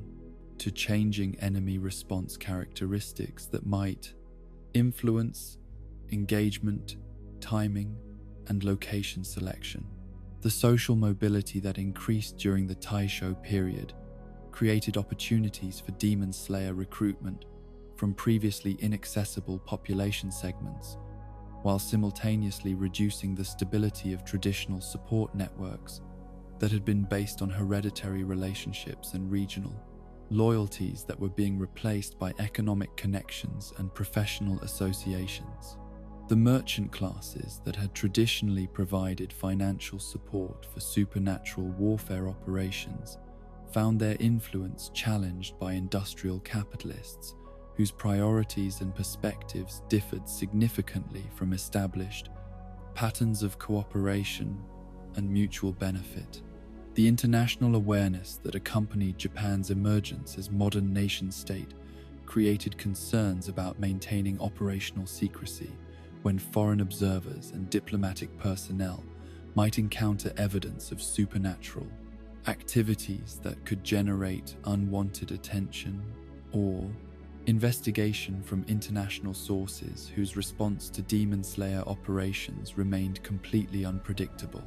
The cultural exchange programs that brought Western visitors into contact with previously isolated aspects of Japanese society required careful management to prevent exposure of sensitive information that might compromise organizational security or operational effectiveness. The religious changes that occurred during modernization affected traditional spiritual practices that had supported Demon Slayer operations through providing cultural context and popular acceptance for activities that might otherwise have seemed incomprehensible or threatening to civilian populations whose cooperation remained essential for maintaining effective cover and logistical support. The introduction of Western religious concepts and scientific materialism challenged belief systems that had traditionally made supernatural warfare seem natural and necessary rather than archaic and superstitious. The economic transformations that accompanied industrialization created new sources of funding for Demon Slayer operations while eliminating traditional revenue streams that had been based on agricultural production and feudal obligations. that were being replaced by monetary relationships and contractual agreements. The complexity of modern financial systems offered opportunities for more sophisticated resource management, while requiring expertise that previous generations of leadership had never needed to develop or maintain through systematic training and professional development. The transportation improvements that connected previously isolated regions created both tactical opportunities and security challenges, as improved mobility enabled faster response to emerging threats while simultaneously providing demons with enhanced movement capabilities that could complicate tracking and engagement operations. The automobile technology that began appearing during the late Taisho period offered potential advantages for demon slayer operations, while requiring adaptation of traditional tactics that had been developed for foot-based or horse-based transportation systems. The media developments that characterized this period created both opportunities for information dissemination and risks of unwanted exposure, as newspaper publication and improved literacy rates enabled more effective communication, while creating possibilities for inadvertent revelation of sensitive information that might compromise operational security or attract governmental attention. The careful balance between utilizing modern communication methods and maintaining traditional secrecy requirements demanded sophisticated understanding of how information control functioned in rapidly changing social environments. The educational institutions that were established during modernization efforts provided potential recruitment opportunities, while creating competition for talented individuals whose capabilities might benefit either conventional academic pursuits or specialized supernatural warfare training. The systematic development of scientific knowledge and technical skills through formal education offered advantages for demon slayer operations, while potentially challenging traditional training methods that had emphasized intuitive understanding and inherited wisdom over analytical thinking and documented procedures. The military modernization that accompanied Japan's emergence as regional power created both resources and complications for demon slayer operations, as improved weapons technology and systematic training methods offered potential applications for supernatural warfare, while official military priorities might conflict with specialized requirements that only demon slayer leadership could properly evaluate and address. The professional military class that emerged from these reforms possessed expertise that might benefit supernatural warfare operations, while maintaining loyalties and objectives that could not be easily reconciled with demon slayer missions. The bureaucratic systems that were implemented to manage modernized governmental functions created administrative challenges for maintaining operational secrecy, while offering potential resources and capabilities that might enhance demon slayer effectiveness when properly accessed and utilized. The systematic record-keeping and regulatory oversight that characterized modern administration required careful navigation to prevent exposure, while potentially providing intelligence gathering opportunities that could benefit operational planning and strategic decision-making. The cultural preservation movements that emerged in response to rapid modernization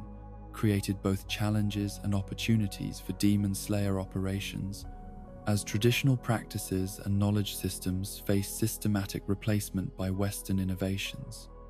while simultaneously generating renewed interest in indigenous wisdom and capabilities that included awareness of supernatural beings, phenomena. The tension between embracing beneficial innovations and preserving essential traditional knowledge reflected broader cultural conflicts that affected every aspect of Japanese society during this period of unprecedented transformation.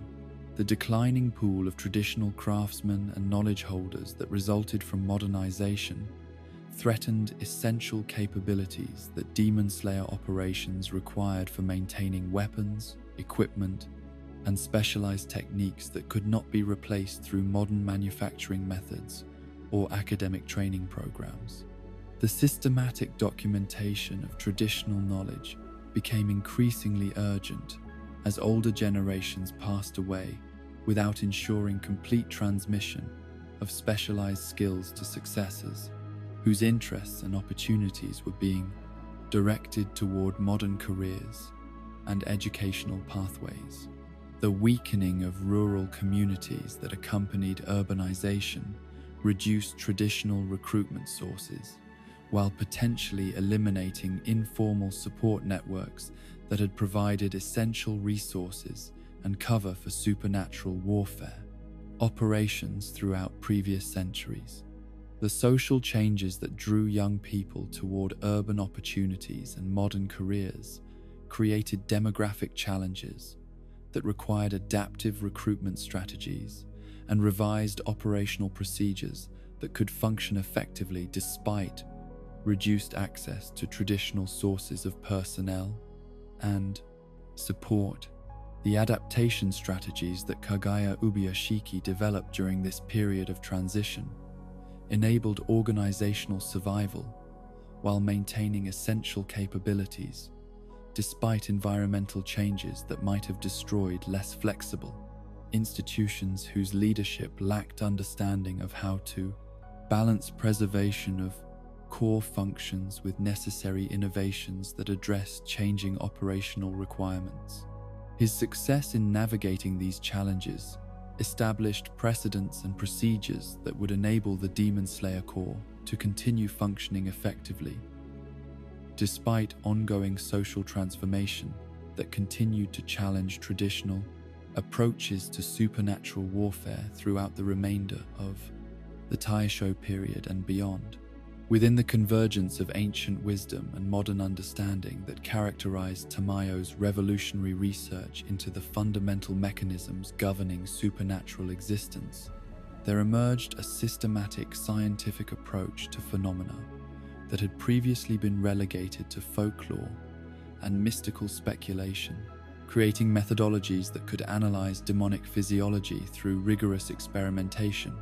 while developing theoretical frameworks capable of explaining how breathing techniques transcended normal human limitations to produce effects that challenged conventional understanding of biological possibility. The laboratory facilities that Tamayo had established in her hidden sanctuary represented unprecedented fusion of traditional medical knowledge with cutting-edge investigative techniques that enabled comprehensive study of supernatural phenomena through controlled observation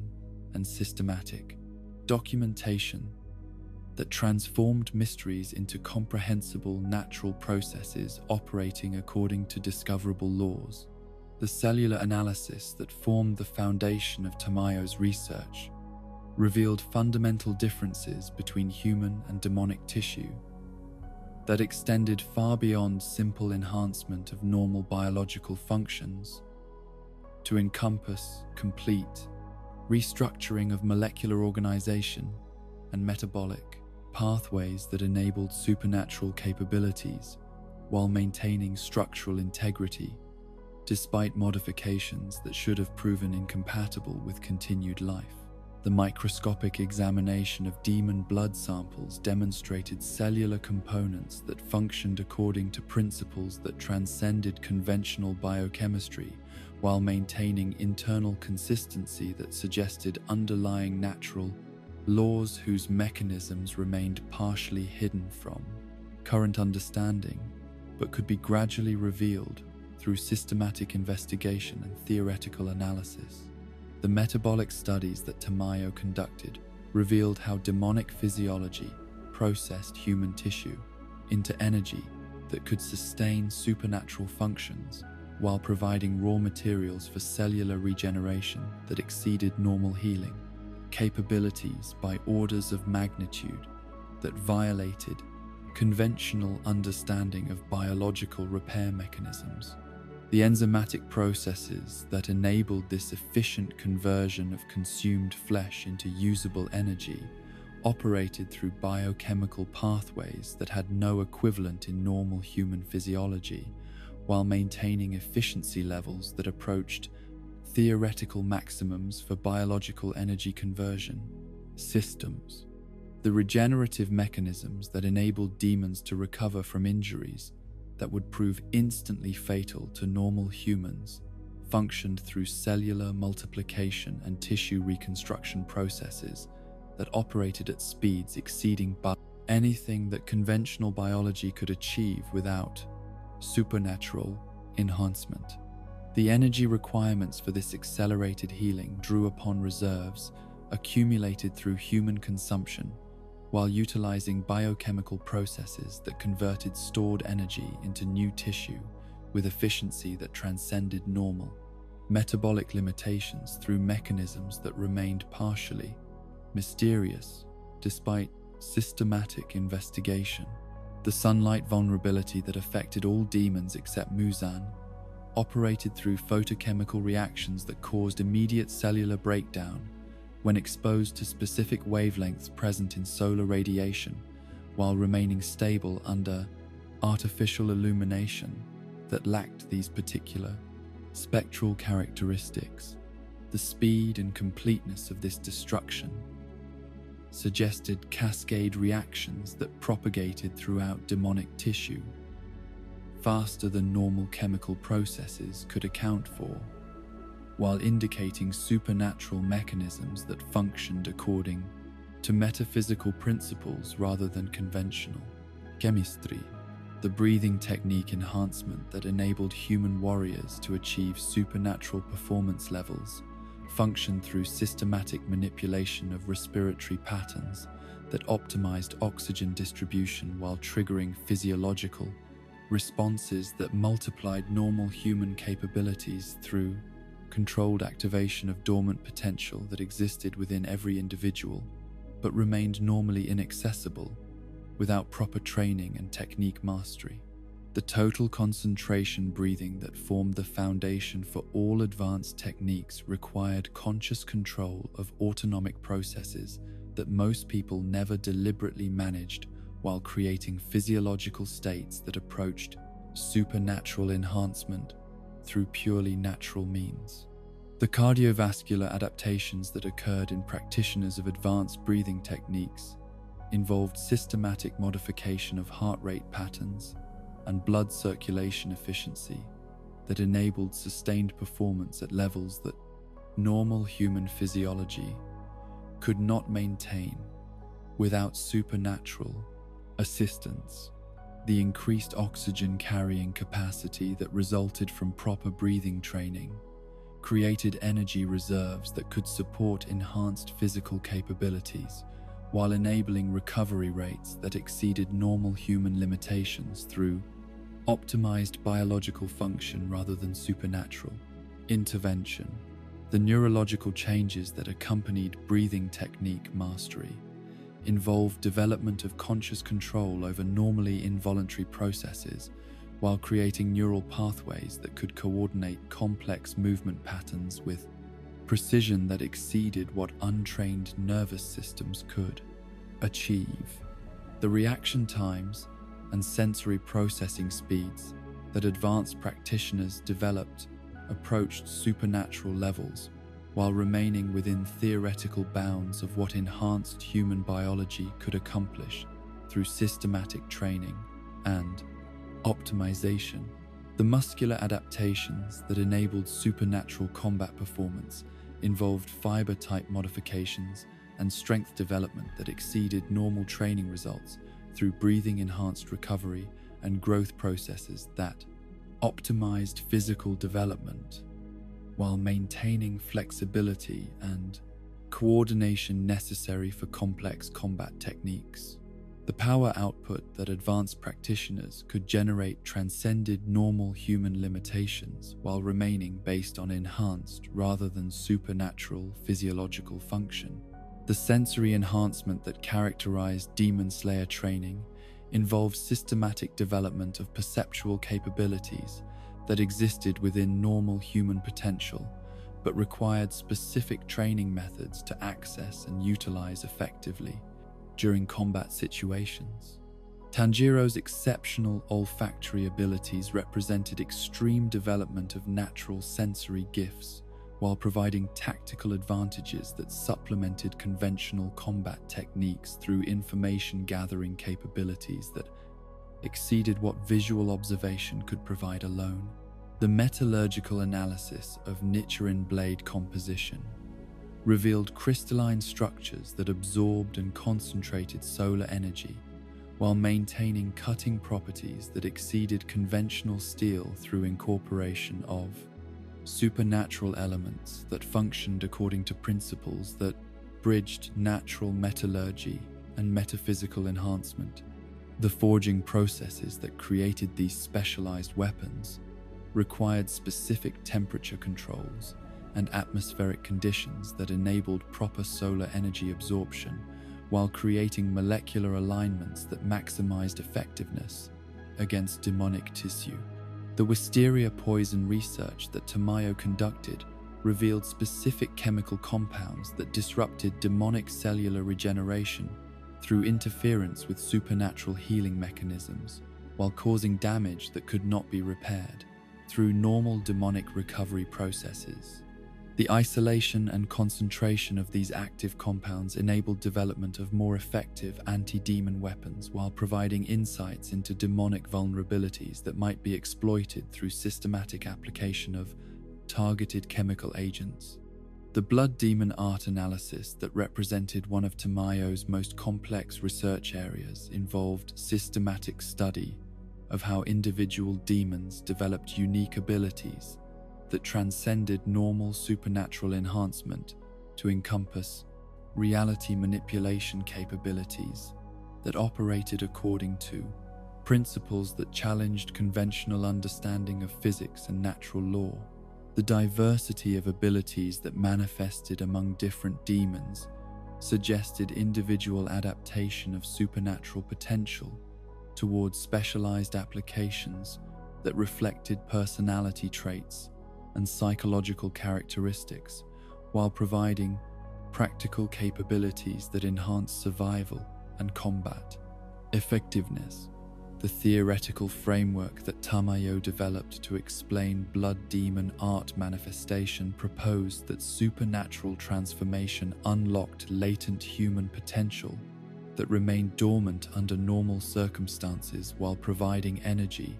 sources and cellular modifications necessary for accessing capabilities that existed within theoretical human potential, but required specific conditions to develop and utilize effectively. The individual variations in ability development reflected personal psychological factors and accumulated experiences that influenced how supernatural enhancement expressed itself through practical applications. The pharmaceutical research that focused on developing treatments for supernatural conditions required integration of traditional herbal medicine with modern chemical analysis, while creating compounds that could address unique medical challenges presented by demonic physiology and breathing technique injuries that normal medical practice was inadequately prepared to treat effectively. The testing protocols that ensured safety and effectiveness of experimental treatments required careful evaluation of risks versus benefits, while maintaining ethical standards despite urgency of developing solutions for conditions that threatened lives of both demons and demon slayers. The antidote development that represented Tamayo's ultimate research objective required comprehensive understanding of how Muzan's blood created transformation effects, while developing compounds that could neutralize supernatural influence without causing fatal disruption of modified biological systems that had adapted to demonic existence over extended periods. The complexity of this undertaking exceeded conventional medical challenges, while requiring innovation in both theoretical understanding and practical application that pushed beyond established boundaries of pharmaceutical science. The clinical trials that tested potential cures involved systematic evaluation of treatment effectiveness while monitoring for adverse reactions that could prove fatal to subjects whose modified physiology might respond unpredictably to interventions designed to reverse supernatural transformation. The ethical considerations involved in experimenting with conscious beings, whose cooperation was essential for research progress, created moral dilemmas regarding acceptable risks versus potential benefits for individuals and broader populations threatened by supernatural predation. The biomechanical analysis of breathing technique applications revealed how systematic respiratory control could optimize leverage and force generation while enabling movement patterns that exceeded normal human capabilities through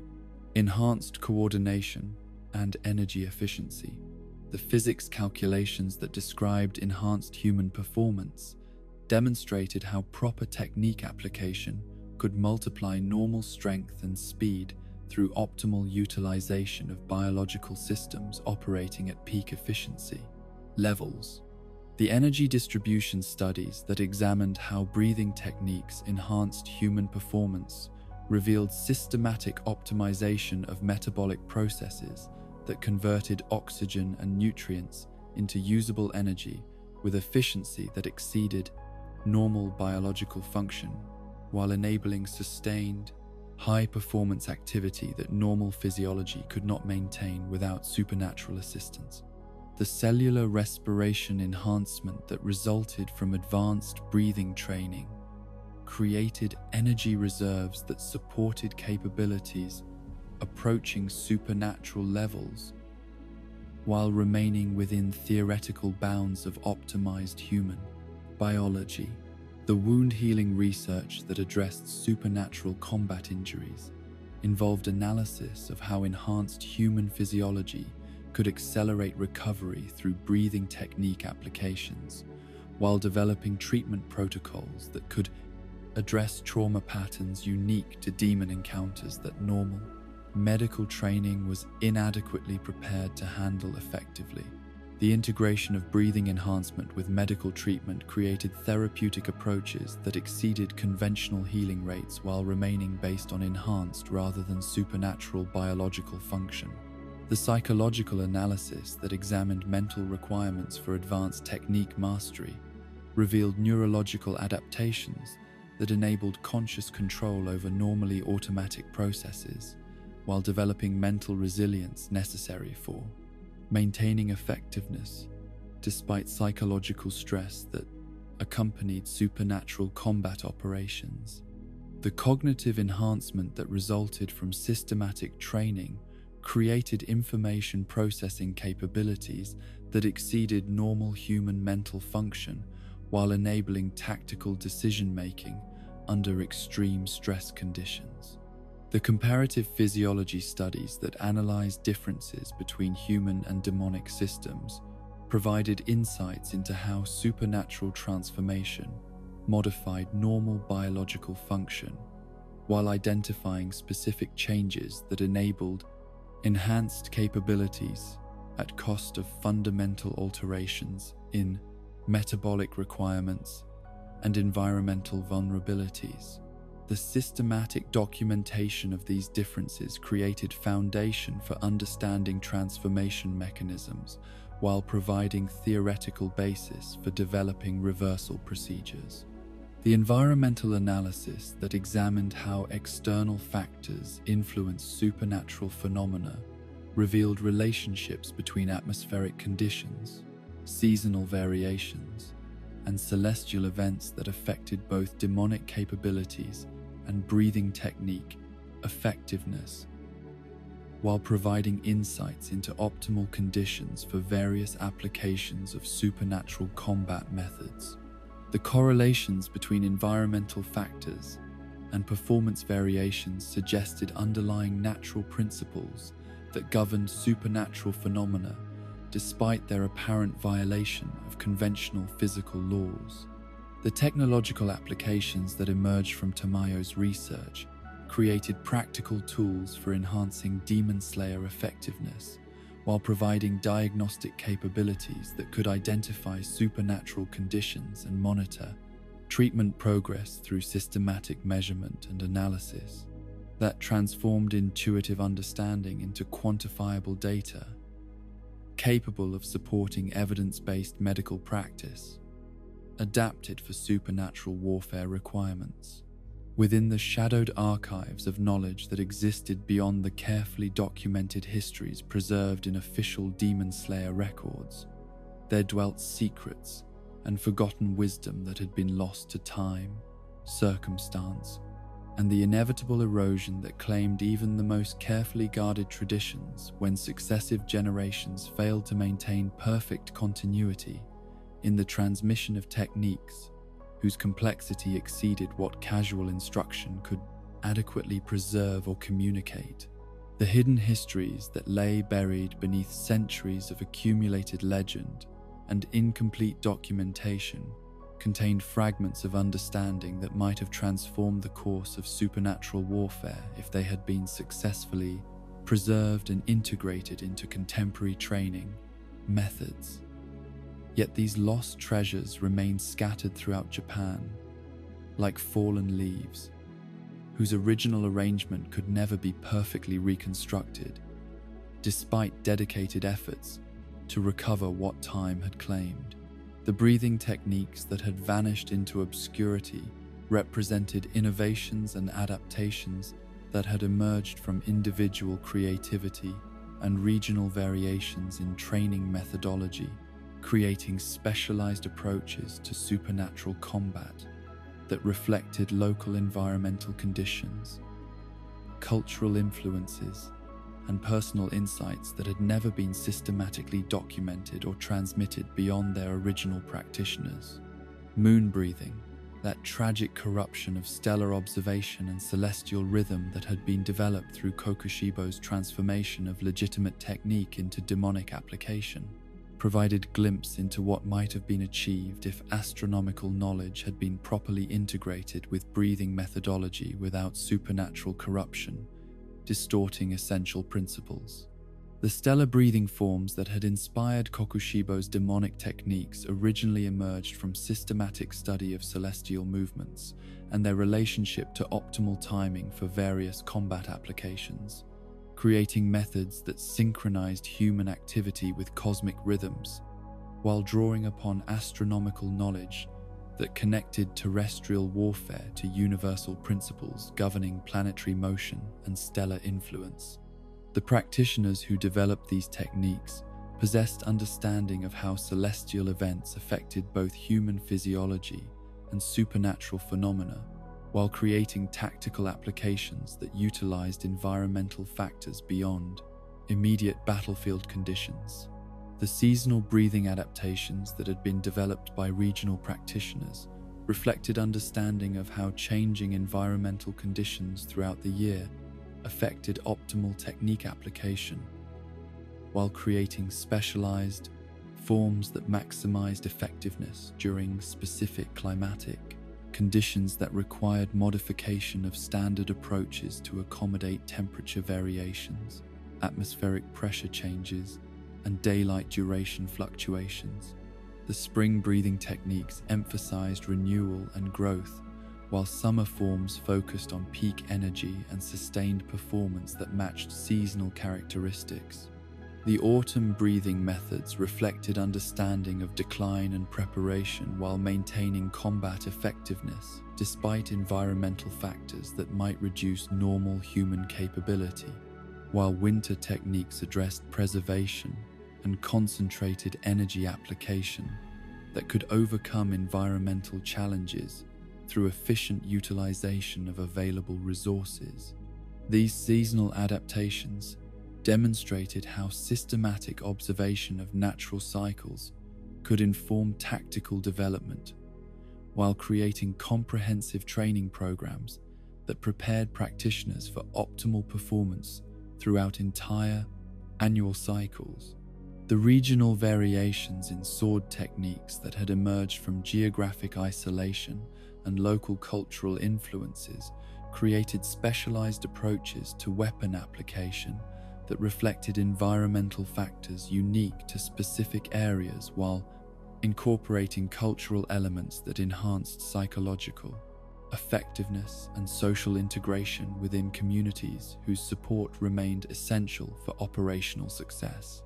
The mountain techniques that had been developed in alpine regions emphasized balance and leverage that could function effectively on steep terrain, while coastal forms addressed fighting in sandy or unstable ground conditions. The forest combat methods that emerged from woodland environments incorporated tree-based movement and concealment, while developing techniques that could utilize natural obstacles and vegetation as tactical advantages rather than impediments to combat effectiveness. The desert adaptations that had been created for arid regions addressed heat management and water conservation while maintaining combat capability, despite environmental stress that might compromise normal human performance through dehydration and temperature exposure. The forgotten demon slayer families whose lineages had been lost through warfare, natural disasters, or simple demographic decline possessed hereditary knowledge that had never been successfully transmitted to other branches of the organization, despite potential value for enhancing overall tactical capability and training. Effectiveness. The Rengoku family traditions that preceded their specialization in flame breathing included techniques that incorporated theatrical elements and performance arts that enhanced psychological impact while providing practical combat advantages through systematic application of dramatic presentation to supernatural warfare. The Uzui family background that informed Tenjin's development of sound breathing reflected shinobi traditions that had been adapted for supernatural combat through integration of infiltration techniques and explosive applications that created unique tactical capabilities unavailable through conventional demon slayer training. The systematic development of these shinobi-derived methods demonstrated how military traditions from other disciplines could enhance supernatural warfare effectiveness when properly adapted and integrated with breathing methodology.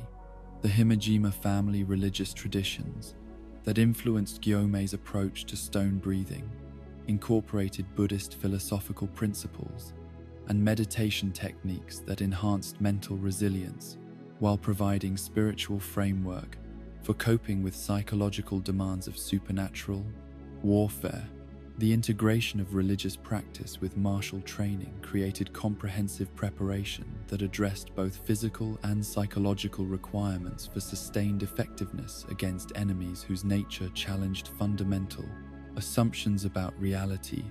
and moral framework. The lost demon encounters that had occurred in remote regions or during periods when organizational communication systems were disrupted by warfare or natural disasters represented untapped sources of tactical intelligence about demonic capabilities and behavior patterns that might have informed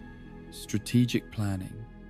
if proper documentation and transmission systems had been available to preserve these experiences for future reference. The mountain demons that had been eliminated by isolated practitioners possessed unique adaptations to high-altitude environments while developing blood demon arts that reflected geographical influences. The urban demons that had operated in populated areas during earlier historical periods demonstrated techniques for concealment and feeding that differed significantly from wilderness predators while requiring countermeasures that addressed social camouflage and civilian protection requirements. The systematic study of these historical cases might have provided insights into contemporary urban demon activity if proper records had been maintained and analyzed through comprehensive intelligence gathering programs. The oceanic demons that had been encountered by coastal communities possessed aquatic adaptations and blood demon arts that reflected marine environments while creating tactical challenges for land-based demon slayers whose training had not addressed underwater combat or amphibious engagement scenarios. The specialized techniques that had been developed to address these threats represented knowledge that might prove valuable for future operations if similar encounters occurred in contemporary circumstances. The civilian support networks that had operated throughout Japanese society during various historical periods represented organizational resources that exceeded what formal Demon Slayer documentation typically acknowledged, creating informal intelligence gathering and logistical support systems whose contributions might have been systematically underestimated, despite their essential role in enabling sustained supernatural warfare operations. The merchant families who had provided financial resources and supply chain management possessed knowledge of economic systems and trade relationships that could have been better utilized for organizational advantage. The craftsman guilds that had contributed specialized equipment and technical expertise maintained traditions and techniques that were never fully documented, despite their importance for maintaining operational capability and developing improved tools for supernatural warfare. The carpenter families who understood specialized architectural requirements for demon-resistant construction possessed knowledge that could have enhanced defensive capabilities while providing improved security for civilian populations. The farming communities that had developed agricultural techniques for cultivating wisteria and other anti-demon plants maintained botanical knowledge that could have been systematically documented and disseminated to enhance organizational resource production while reducing dependence on limited natural sources for essential materials. The systematic cultivation of medicinal plants that addressed supernatural combat injuries represented agricultural innovation that could have supported expanded operations. The oral traditions that preserved accounts of supernatural encounters and tactical innovations through storytelling and cultural practices maintained knowledge that formal documentation systems never captured, despite potential value for training and operational planning. The folk songs that contained encoded information about demon behavior patterns and seasonal activity cycles represented cultural preservation of tactical intelligence that could have informed strategic decision-making if properly analyzed and interpreted. The religious practices that incorporated awareness of supernatural phenomena while providing psychological preparation and spiritual protection represented cultural resources that could have enhanced Demon Slayer training through integration of traditional wisdom with systematic combat preparation. The Shrine Maiden traditions that maintained purification techniques and spiritual defenses possessed knowledge that could have supported operational activities while providing additional protection against demonic influence. The artifacts and relics that remained scattered throughout Japan represented physical evidence of historical supernatural warfare activities, while potentially containing technological innovations that could enhance contemporary operational capability. If properly studied and reverse engineered through systematic analysis, the ancient weapons that had been created using lost metallurgical techniques possessed properties that exceeded what contemporary craftsmanship could achieve despite access to modern materials and manufacturing methods. The protective talismans and ceremonial objects that had been created by previous generations contained concentrated spiritual power that could provide practical benefits for contemporary demon slayers if traditional application methods could be recovered through systematic research and experimentation. The architectural elements that had been incorporated into buildings and defensive structures represented engineering knowledge that could enhance contemporary construction projects while providing improved security and tactical advantages. The maps and geographical surveys that documented historical demon activity patterns contained strategic intelligence that could inform contemporary operational planning while revealing long-term trends and cyclical patterns that might predict future threat development. The identification of geographical features that influence demonic behavior could enable more effective positioning of resources and personnel, while optimizing response capabilities for various threat scenarios. The genealogical records that traced lineages and hereditary capabilities among both demon slayers and civilian populations represented demographic resources that could enhance recruitment effectiveness while identifying individuals whose natural abilities or family backgrounds indicated potential for successful training. The systematic analysis of hereditary patterns might reveal genetic factors that influenced breeding technique aptitude, while providing insights into optimal breeding programs for enhanced capability development. The philosophical treatises and theoretical analyses that had been produced by intellectual demon slayers represented systematic thinking about supernatural warfare principles, while providing theoretical frameworks that could guide contemporary training methodology and strategic planning. The integration of philosophical inquiry with practical combat experience created comprehensive understanding that transcended simple technique mastery to encompass deeper principles governing supernatural warfare. The correspondence and personal journals that documented individual experiences and insights provided psychological perspectives on supernatural warfare that could inform contemporary training approaches, while revealing successful coping mechanisms and tactical innovations that emerged from practical experience rather than formal instruction. The preservation and analysis of these personal accounts could enhance understanding of psychological requirements for sustained effectiveness, while providing guidance for supporting individual demon slayers through challenging circumstances. The scientific observations and experimental records that documented systematic investigation of supernatural phenomena represented early attempts to apply rigorous methodology to mysterious subjects, while creating foundation for more sophisticated research programs that could advance theoretical understanding and practical applications. The continuation and expansion of these investigative efforts could accelerate development of improved techniques and technological solutions for supernatural warfare challenges that required innovation beyond traditional approaches. Within the profound depths of human consciousness, where moral certainty collides with supernatural necessity, and the comfortable assumptions of ordinary existence give way to brutal realities that challenge every cherished belief about justice, compassion, and the nature of good and evil. There exists a psychological landscape so treacherous and demanding that only the most resilient minds can navigate its complexities without losing essential humanity, while maintaining operational effectiveness required for protecting innocent life from threats that transcend normal understanding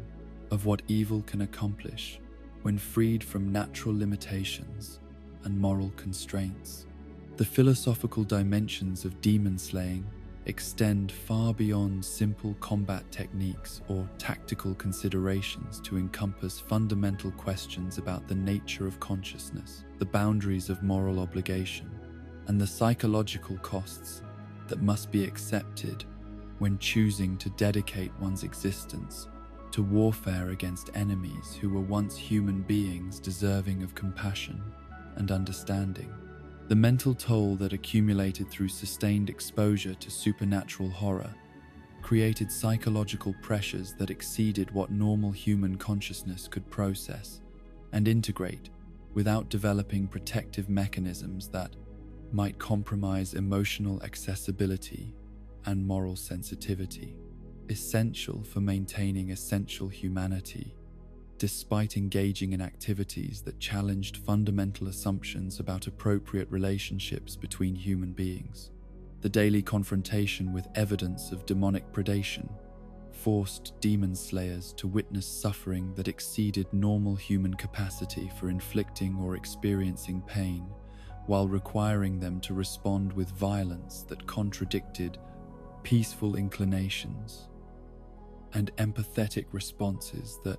characterized healthy psychological development. The cognitive dissonance that emerged from recognizing demons as former humans who retained fragments of memory and personality despite their transformation into predatory creatures created internal conflicts that could not be resolved through simple adherence to organizational doctrine or mechanical application of training that failed to address emotional complexities inherent in eliminating beings whose essential nature remained partially human, despite supernatural corruption that had altered moral framework and behavioral patterns beyond recognition. The requirement to kill creatures who might once have been loving parents, devoted siblings, or innocent children forced demon slayers to develop psychological frameworks that could accommodate necessary violence without completely abandoning compassion that distinguished righteous combat from simple brutality. The isolation that characterized Demon Slayer existence reflected not only operational security requirements, but psychological necessity for protecting civilian populations from exposure to knowledge that could destroy faith in fundamental assumptions about reality and human security that enabled normal social function and psychological stability. The burden of carrying awareness about supernatural threats while maintaining relationships with individuals whose innocence required protection from traumatic knowledge created dual existence that demanded constant vigilance about information security while preventing genuine emotional connection with people whose understanding could never encompass experiences that defined Demon Slayer reality. The grief that accompanied each mission's casualties extended beyond simple loss of comrades to encompass destruction of potential that might have been realized if circumstances had enabled different choices and outcomes for both demon slayers who died in service and demons who might have been saved if cure development had progressed faster or intervention had occurred before transformation completed its corruption of essential humanity. The weight of accumulated loss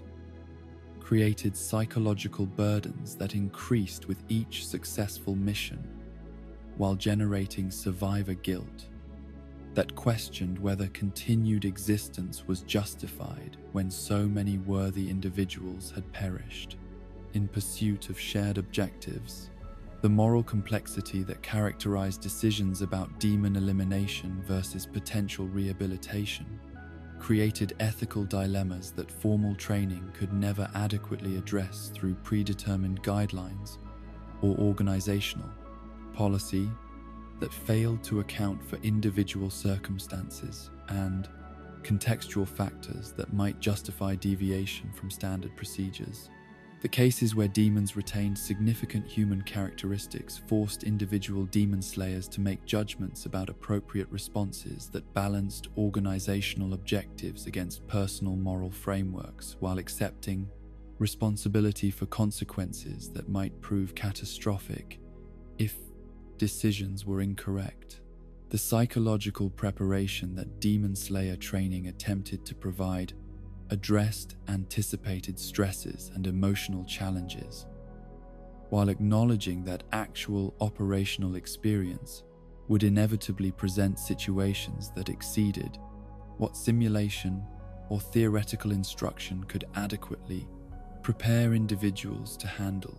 without psychological damage or moral compromise. The development of mental resilience required systematic exposure to controlled stress while building coping mechanisms that could function under extreme circumstances without compromising tactical effectiveness or essential humanity. The support systems that emerged within Demon Slayer communities represented adaptive responses to shared psychological pressures that could not be addressed through individual effort alone while providing emotional resources that enabled sustained effectiveness despite accumulated trauma and moral conflicts that might otherwise prove overwhelming for isolated individuals whose experiences exceeded what normal social relationships could comprehend or address adequately. The informal counseling and peer support that developed among operational personnel created therapeutic relationships that supplemented formal medical treatment while addressing psychological needs that conventional therapy was inadequately prepared to handle. The compartmentalization techniques that enabled functional behavior, despite psychological trauma, involved systematic separation of operational identity from personal self while maintaining integration sufficient for preventing complete psychological fragmentation that might compromise either combat effectiveness or civilian relationships. The balance between necessary psychological protection and maintaining emotional accessibility required careful management that could adapt to changing circumstances while preserving essential human characteristics that justified continued existence and provided meaning for sacrificial service. The spiritual dimensions that characterized many demon slayers' approaches to their profession reflected attempts to find transcendent meaning in activities that challenged conventional moral frameworks while providing philosophical foundations that could support continued dedication despite personal costs that might otherwise seem unjustifiable through purely rational analysis. The integration of religious or philosophical perspectives with practical combat requirements created comprehensive worldviews that could accommodate apparent contradictions between compassionate ideals and violent necessities. The different philosophical approaches that characterized individual Hashira demonstrated how personal background, cultural influence, and individual temperament could generate diverse frameworks for understanding appropriate relationships between human and demon, while maintaining organizational cohesion despite fundamental disagreements about ethical principles and tactical preferences. Gyomei's Buddhist-influenced compassion emphasized mercy and spiritual development, while Sanemi's trauma-based aggression prioritized protective violence and elimination of threats without consideration for enemy, suffering, or potential rehabilitation. Giyu's stoic acceptance reflected understanding that emotional involvement might compromise tactical effectiveness, while acknowledging moral complexity that required individual conscience to guide decisions that formal doctrine could never adequately address through predetermined guidelines. His willingness to violate organizational policy for protecting Nezuko demonstrated how personal moral judgment could override institutional loyalty. When circumstances presented conflicts between duty and conscience that demanded individual choice rather than mechanical obedience. Kyojiro's enthusiastic embrace of duty reflected philosophical framework that found joy and meaning in service, while maintaining optimism that could sustain morale despite witnessing horrors that might destroy faith in human goodness or universal justice. His ability to inspire others through personal example demonstrated how individual attitude could influence collective effectiveness while providing psychological support that enabled sustained dedication despite personal sacrifices required for mission success. Shinobu's scientific approach reflected attempt to find rational solutions for problems that challenged emotional and spiritual resources while channeling personal pain into productive activities that could benefit future operations and potentially reduce overall suffering through improved techniques and medical treatments. Her development of poison-based combat methods demonstrated how individual limitations could be overcome through intellectual innovation while maintaining effectiveness despite physical disadvantages. The ethical frameworks that govern Demon Slayer operations attempted to balance organizational effectiveness against moral considerations that preserved essential humanity, while acknowledging that survival requirements might occasionally demand choices that contradicted peaceful ideals and compassionate inclinations. The development of rules of engagement that addressed civilian protection, prisoner treatment, and collateral damage reflected systematic thinking about appropriate conduct during supernatural warfare that maintained moral authority while enabling tactical flexibility. The question of enemy rights and appropriate treatment of captured demons created philosophical challenges that had no clear precedents in conventional warfare, while requiring decisions about interrogation methods, detention procedures, and ultimate disposition of prisoners whose nature complicated normal assumptions about appropriate conduct toward defeated enemies. The cases where demons retained human consciousness raised questions about whether elimination remained appropriate when rehabilitation might be possible through treatments that had not yet been developed or tested. The psychological profiling that identified individuals suitable for Demon Slayer training involved assessment of emotional resilience, moral flexibility, and cognitive adaptability that could predict success in activities that challenged normal human psychological limits while requiring sustained effectiveness despite accumulated trauma and moral conflicts. The selection criteria that balanced natural ability against character traits reflected understanding that technical competence alone was insufficient for sustained success in profession that demanded exceptional mental strength. The career longevity factors that influenced how long individual demon slayers could maintain effectiveness before psychological damage or moral exhaustion required retirement or alternative assignment reflected recognition that human consciousness had limits that could not be exceeded indefinitely without permanent damage to essential personality characteristics. The support systems that addressed career transition and civilian reintegration attempted to preserve individual welfare while utilizing accumulated knowledge and experience for organizational benefit. The family relationships that demon slayers maintained, despite professional demands, required careful balance between operational security and emotional connection, while protecting loved ones from exposure to traumatic knowledge that might destroy relationships or create additional psychological burdens. The cases where family members were lost to demonic predation created additional motivation while generating personal stakes that might compromise tactical judgment through emotional involvement that interfered with professional objectivity.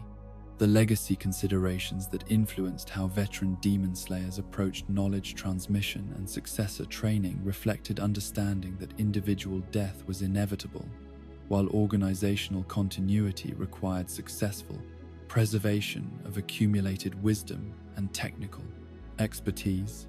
The mentorship relationships that developed between experienced operatives and new recruits created educational environments that addressed both practical training and psychological preparation for career challenges that could not be adequately communicated through formal instruction alone. The retirement planning that addressed transition from active service to civilian life required systematic preparation for psychological adjustment that could preserve mental health while utilizing accumulated knowledge for continued organizational benefit through training, research, or administrative support roles. The recognition that sustained combat operations created permanent changes in personality and worldview that might prevent complete civilian reintegration demonstrated understanding of professional costs that extended beyond physical risks to encompass fundamental alteration of individual identity.